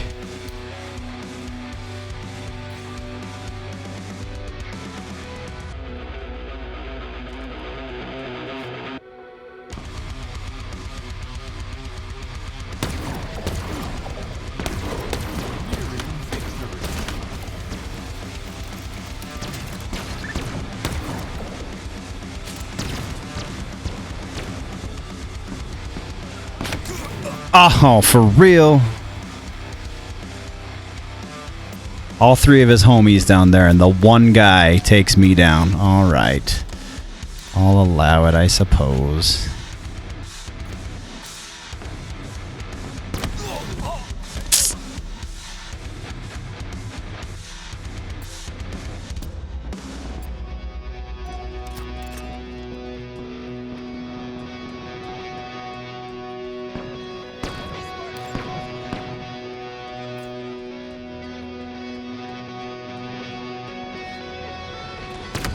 Oof.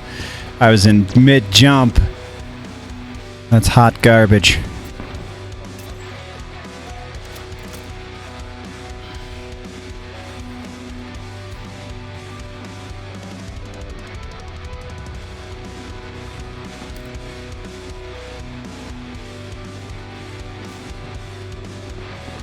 We're going this way. Victory!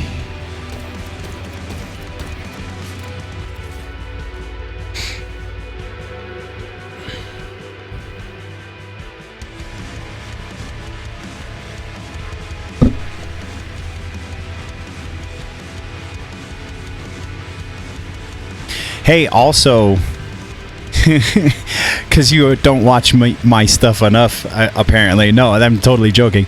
But I've started a third channel called How To Content. I technically only have one video up there right now, and it's nothing you haven't seen because it was pulled from one of the live streams. But there's going to be some more content up there exclusively, specifically on topics like this. Because I have been doing it for so long at this point, I feel like I have enough to contribute to that conversation as well. So, if you're interested, it's called How To Content.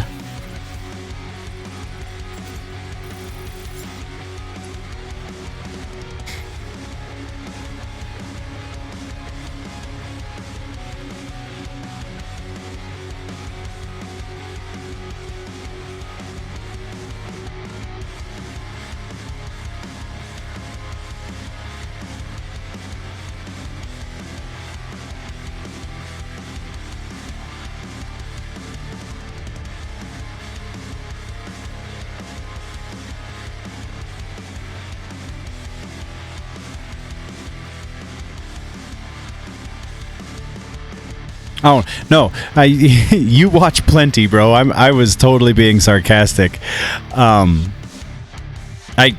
super grateful if you watch one of my videos. So the fact that you are down to keep coming back and watching more is pretty awesome. So don't think I'm ungrateful or that I think you need to watch more of my stuff, because that is absolutely not the case. I'm super grateful that you watch as much as you do. So.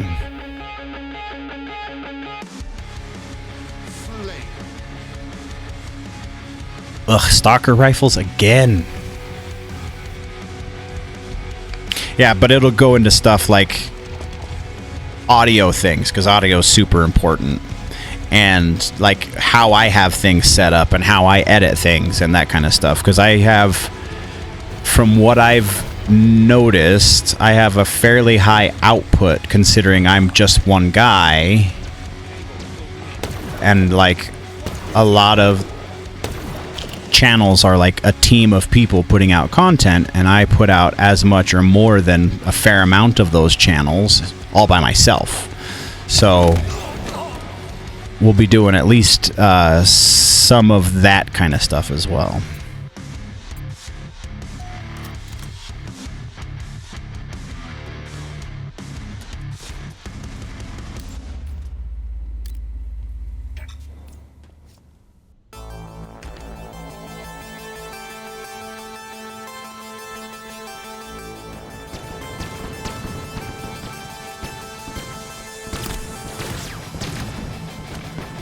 Get me out of here!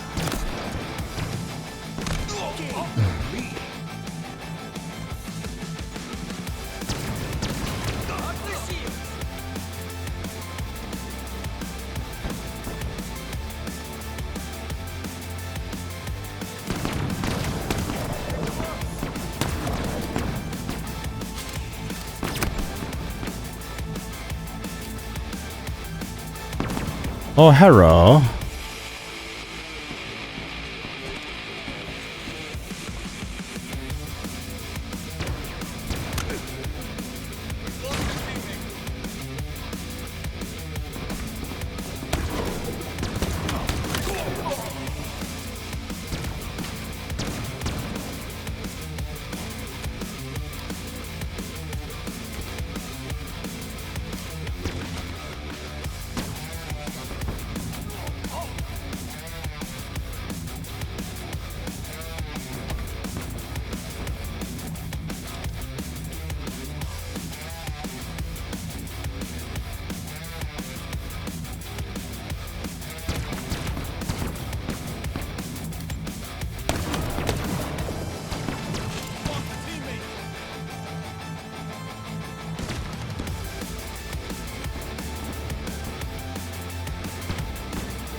Oh, I thought I got him at the same time. Lame sauce.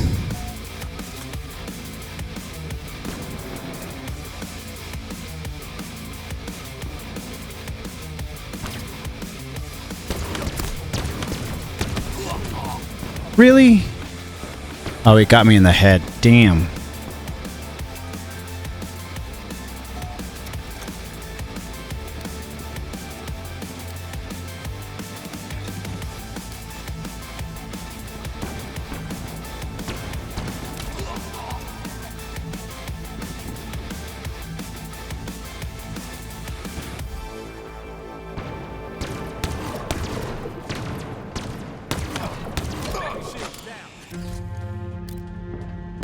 Ah!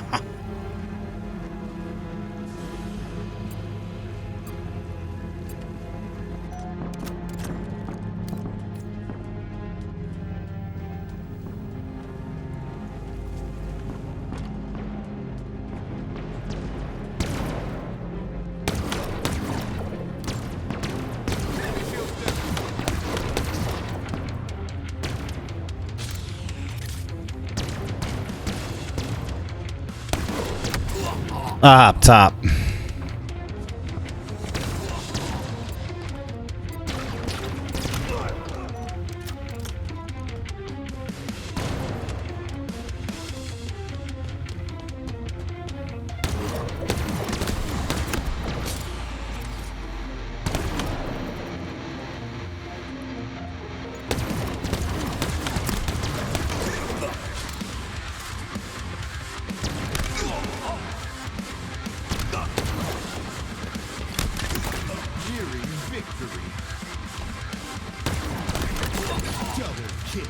Double kill.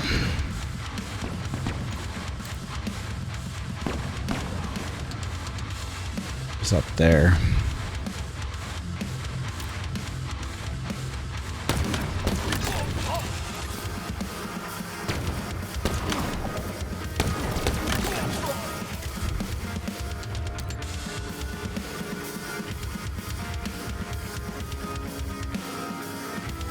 ¿Dónde está?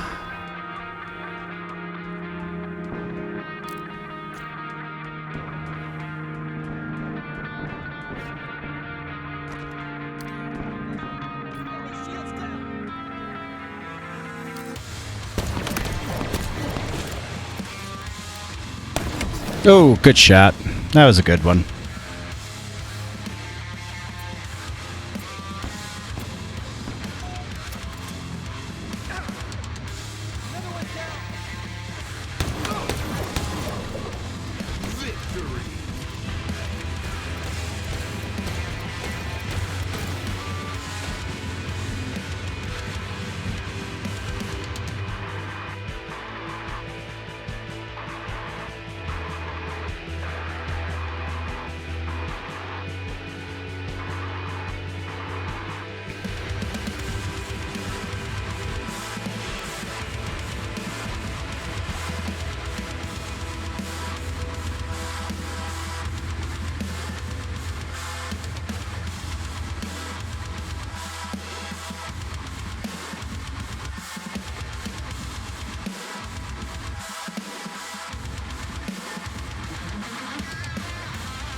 Hey, positive.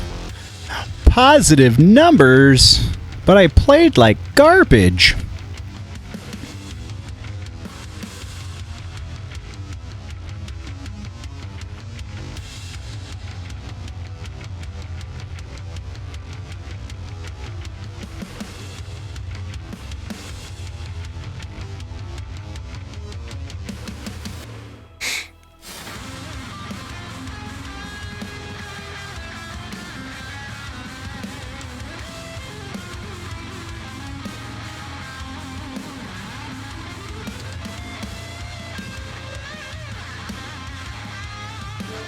Oops, that's not what I meant to do. No, no, no. Okay. Are we still in? I hope so.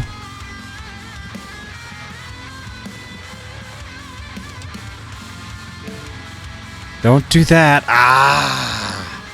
I'm an idiot.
Do-dum-do-down, do-ba-do-bow, do-ba-do-down, do-do-down, bo-ba-ba-da-ba-dum.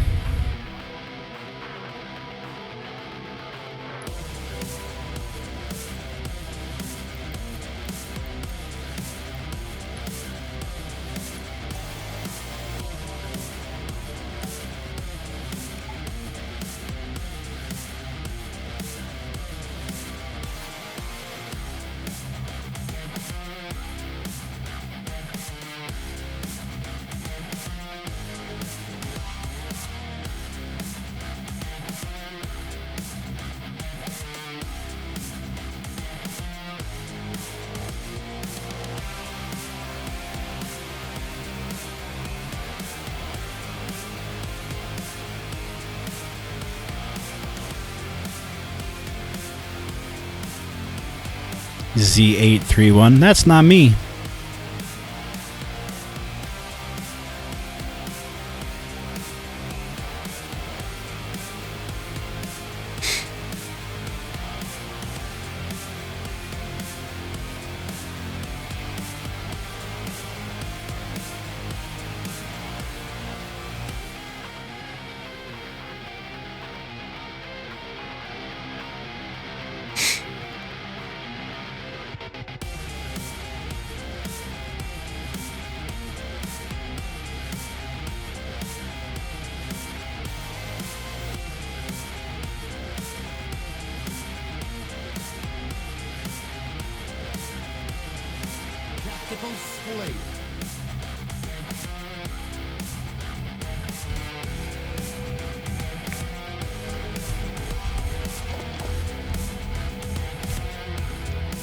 Ooh.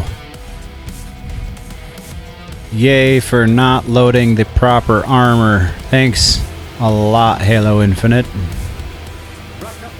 And my AI is wrong. That's fun.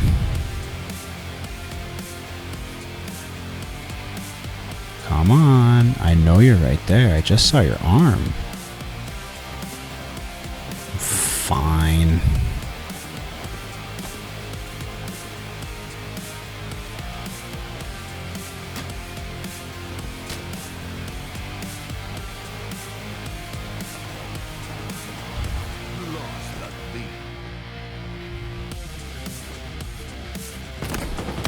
Oh, I should have ducked.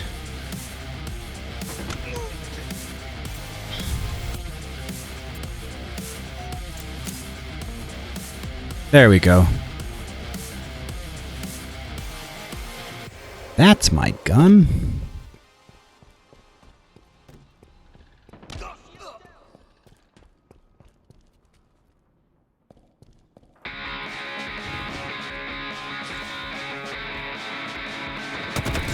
Oof. Good read.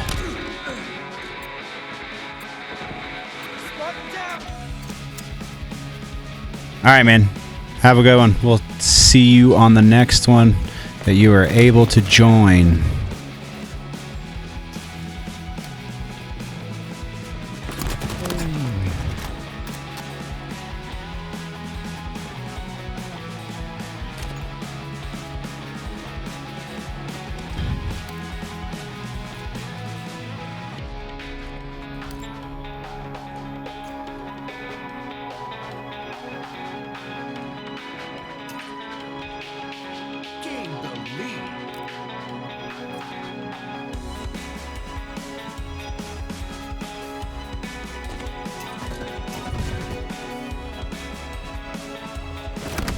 Oh. Hey, what's up, bud? Thank you on the good luck. Silence, everybody. Welcome back to the chat. I don't know if you're still here or not. I just got my ass handed to me a little bit.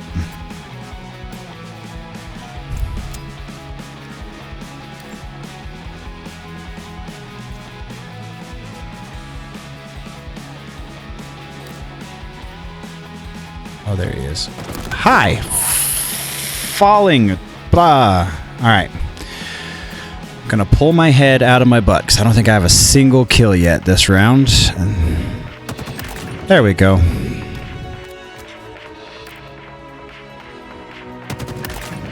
Two.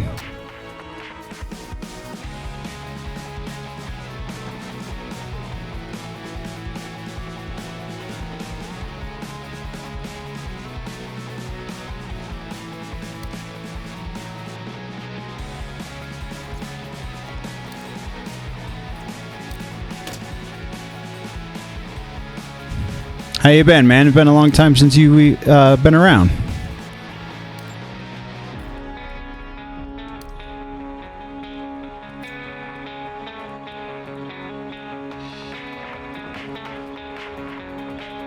Alright, so they stopped moving, which means they're holed up somewhere. Right there. I see you. I see you. So, crap. This is going to be hard.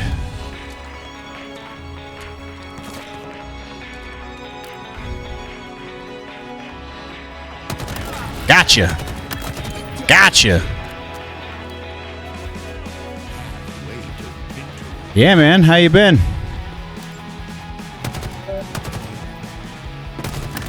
Ah, gotcha. Darkness, everybody. Oh! I almost had their whole team out. Just vibing. How's you still doing the dancing videos, man? I haven't seen them for a minute. I honestly have been so overworked. I haven't seen much of anything that doesn't directly pertain to like pop culture channel stuff. So my apologies if you have been posting them, but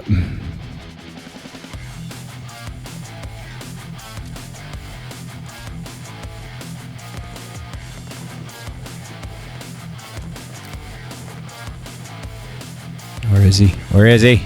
Another one down. Aw, hell. All right.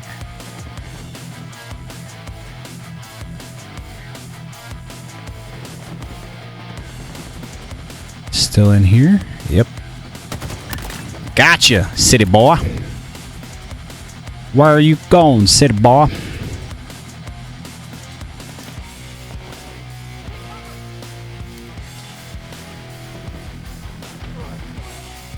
There he is. I see him. And we do this. Ha ha ha! It's Crumpopulous.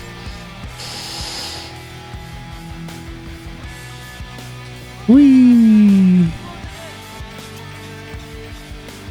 I don't... Where is that? Oh, they're still in there? Okay.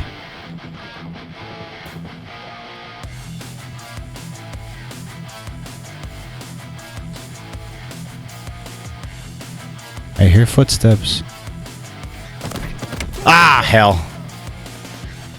Nice, man. Are you posting them to like TikTok and stuff now too? I get it's been about that long now that TikTok's everywhere. I would imagine that would be perfect platform for that kind of stuff, or at the very least, YouTube Shorts.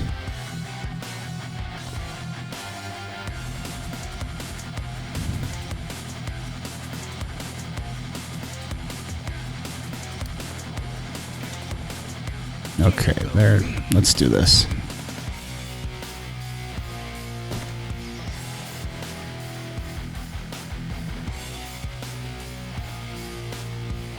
Nearing victory.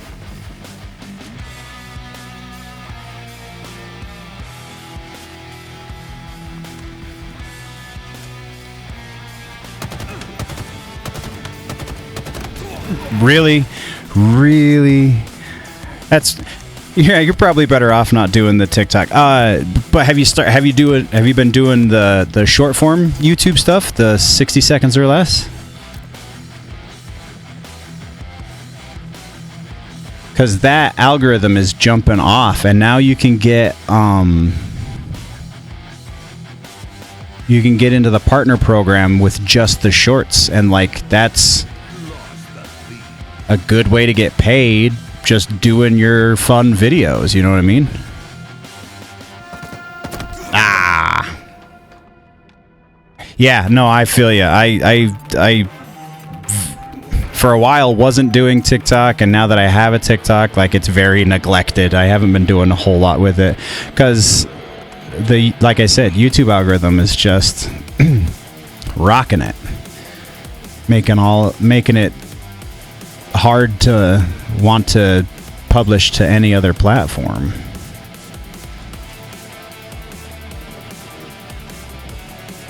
$48.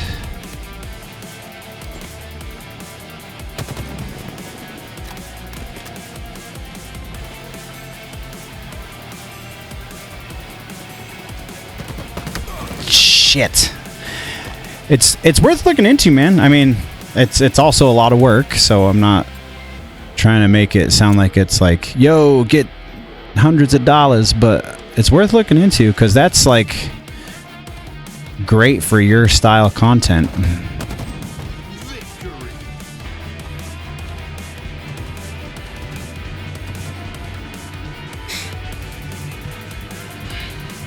As long as you're having fun, though, that's the important part.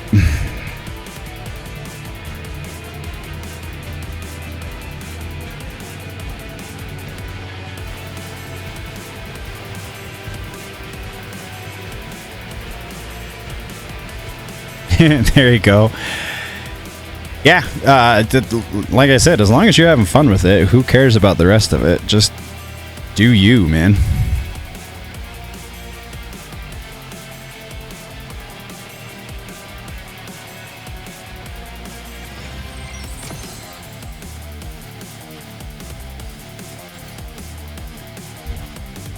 All right, let's see. I doubt anything's.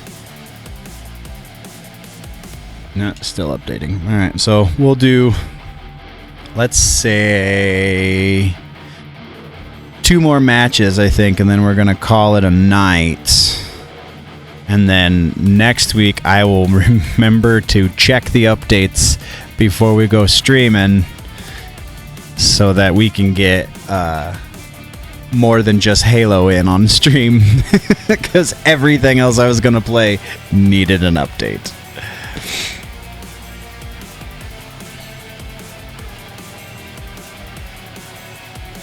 I am. I haven't played for a hot second, but I've been posting a lot of stuff on the regular videos that go up every Wednesday. We've been talking a lot about Mortal Kombat, and actually, the first half of tonight's video, we spent a fair amount talking Mortal Kombat.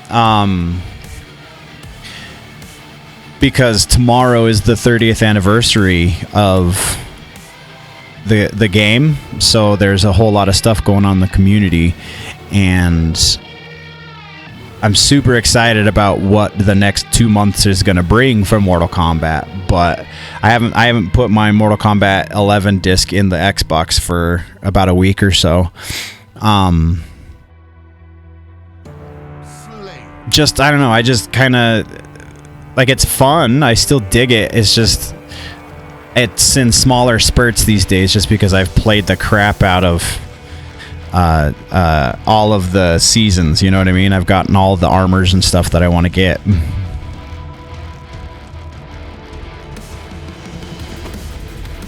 Yeah, but it'll come back, because, like I said, we got the anniversary announcement happens tomorrow, and then probably in December at the Game Awards is going to be the proper announcement for the next game.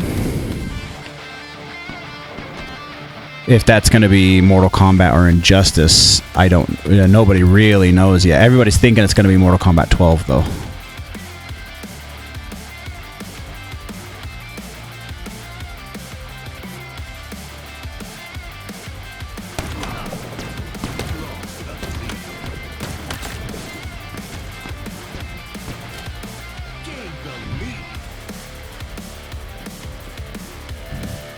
So, like, I'm really hoping they announce something super cool for the anniversary tomorrow. As far as, like, collector stuff goes. And then I'm really hopeful that 12 is... because it probably won't actually come out until, like, the end of 24. Or the end of 23 at the earliest, probably beginning of 24, slightly more likely, but...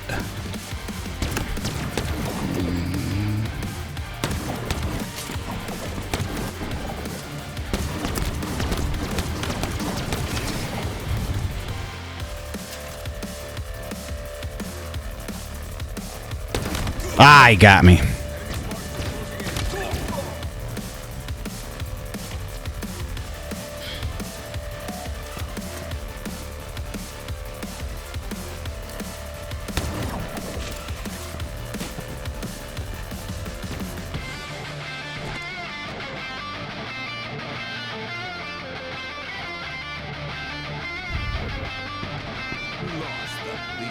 Oh. Lame.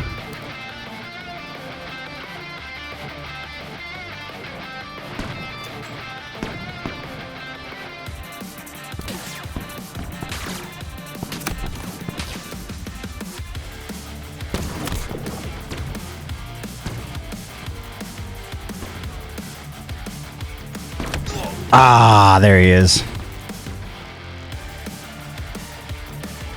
Down by 1. Scorpion B. Yes, Killer B.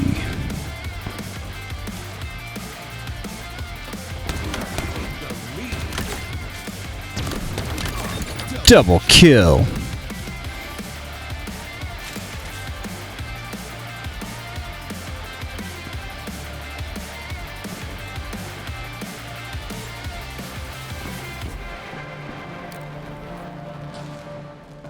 So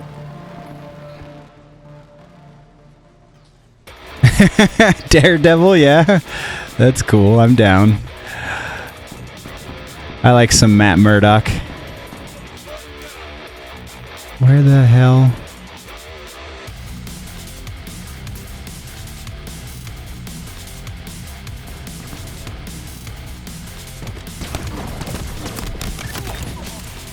Kevin Smith wrote a Daredevil book that I actually really dig, so I'm cool with that.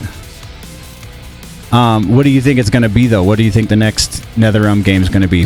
Mortal Kombat or Injustice? Killing spree.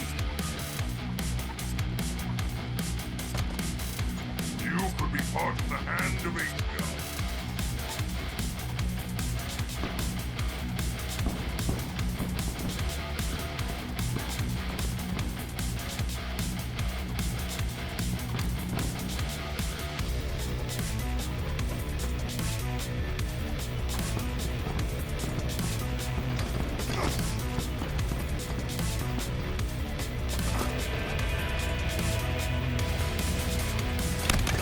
Idiots.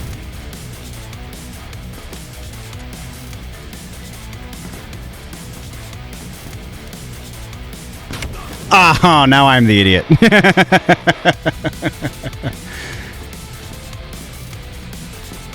Alright, they're both up there. I still gotta go this way. Yeah, I'm totally down either way too. I think that both games are gonna be freaking awesome.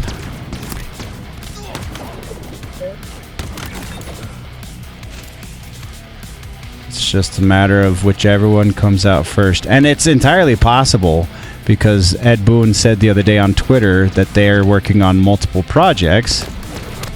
It's entirely possible they're working on both. Not super likely, but possible.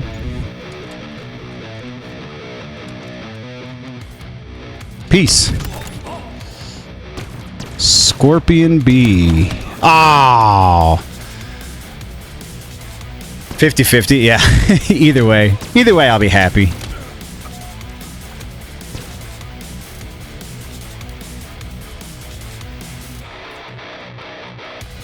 I hear footsteps.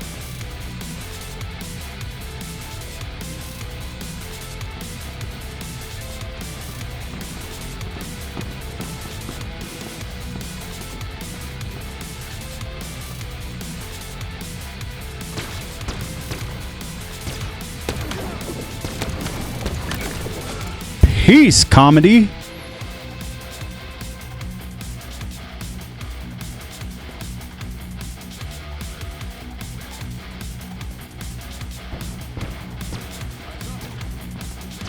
Oh, hi. How you doing? I'll throw a grenade up there.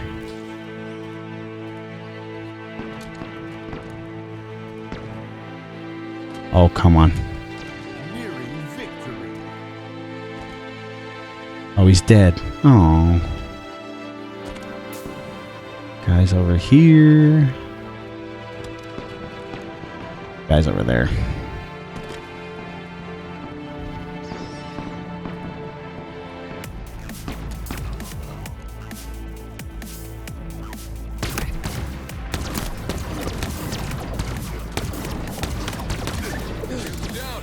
Peace outside.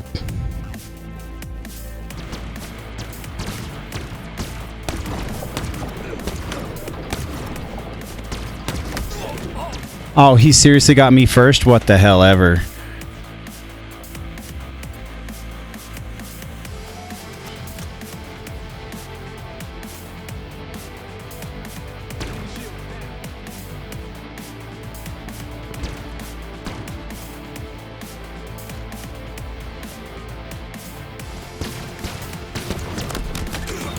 Gotcha.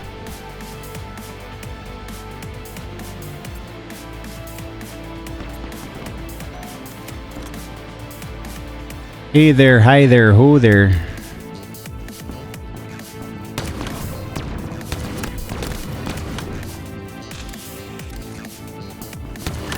Gotcha.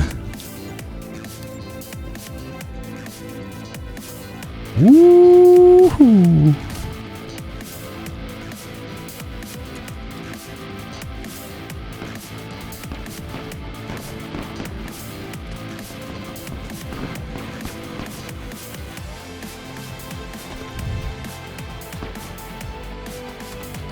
Gotcha. Where he's at? Where he's at? Oh, it doesn't matter. Yo, Silence, check this out. You'll appreciate this. Watch this transition. Come here! Shisha.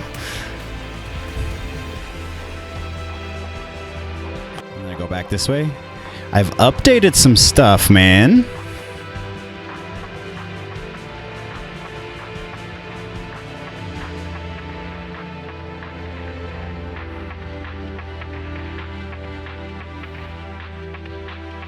All right, one more game, and we're calling it a stream.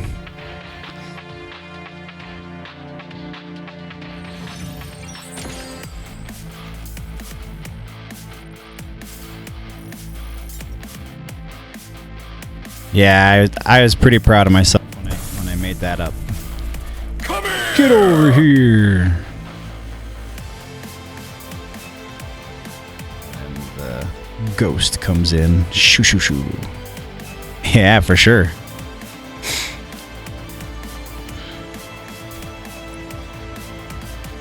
I think we're gonna keep it in SWAT.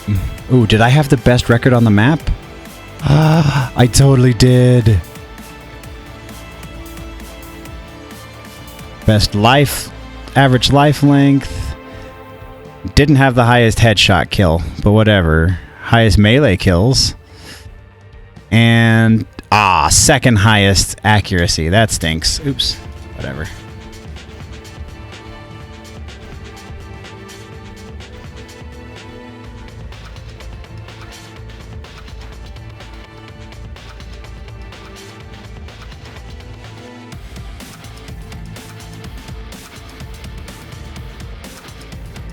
Yeah, it's been a minute. Don't be a stranger. Try and do them most every Friday night. We're about to get into the off season, which is going to change things up for a couple of months. I'll be doing... Hey, man, I'm cool. I'm down. I like Daredevil. That's all good. We'll be doing lives... to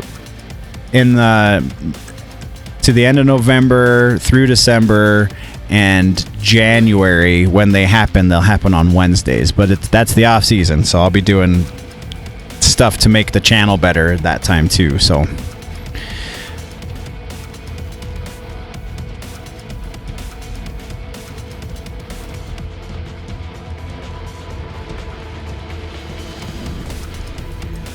of course we go out on I can't even think of the name of this stupid gun anymore. I used to love it.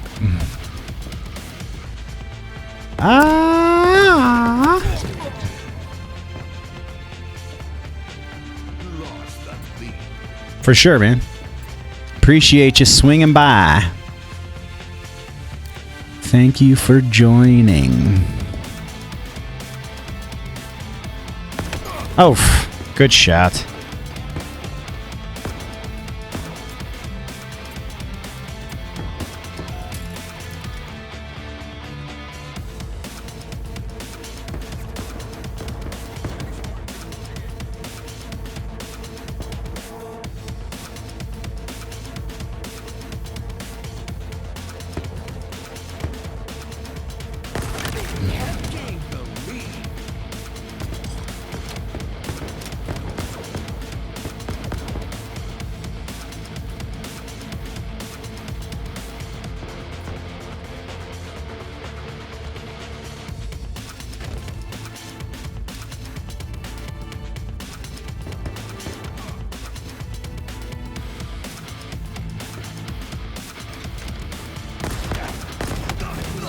For real?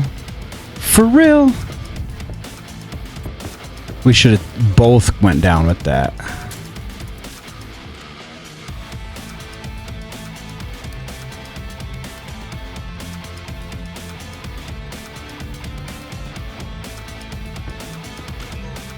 I see you.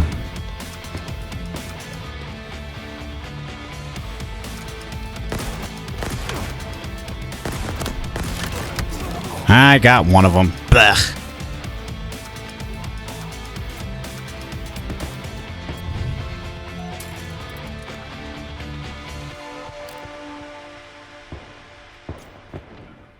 Spartan down.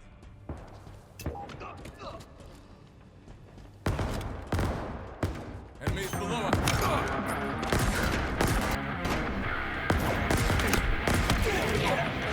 I got one of them.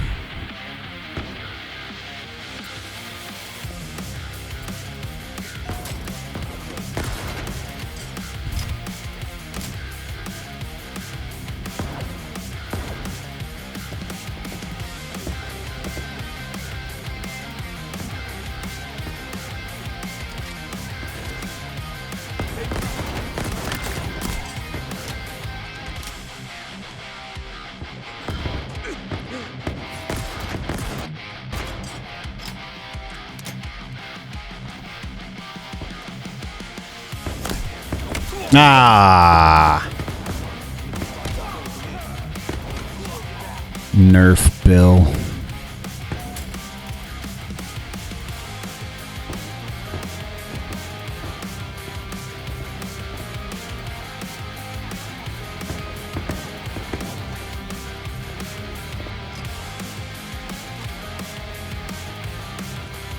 Mangler, that's what it is. I'm dumb. Really?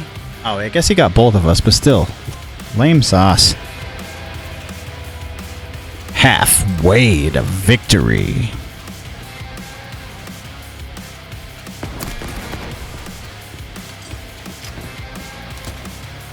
Oh.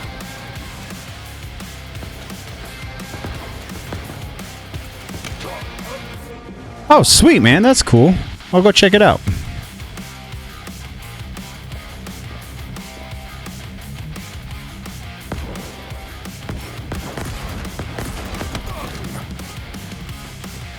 That's really cool.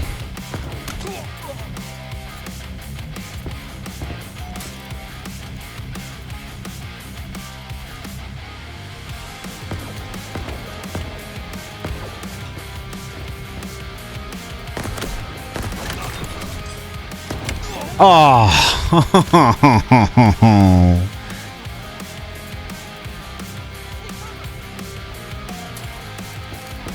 Other side.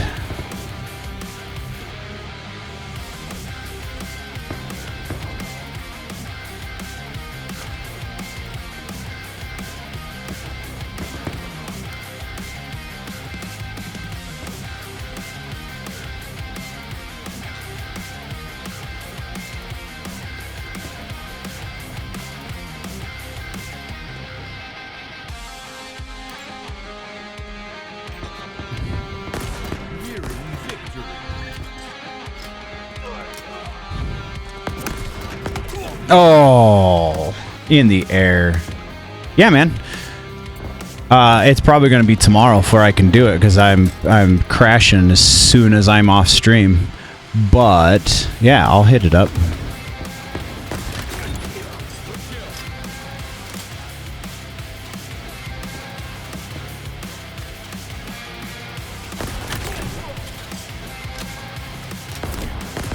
Ah, damn.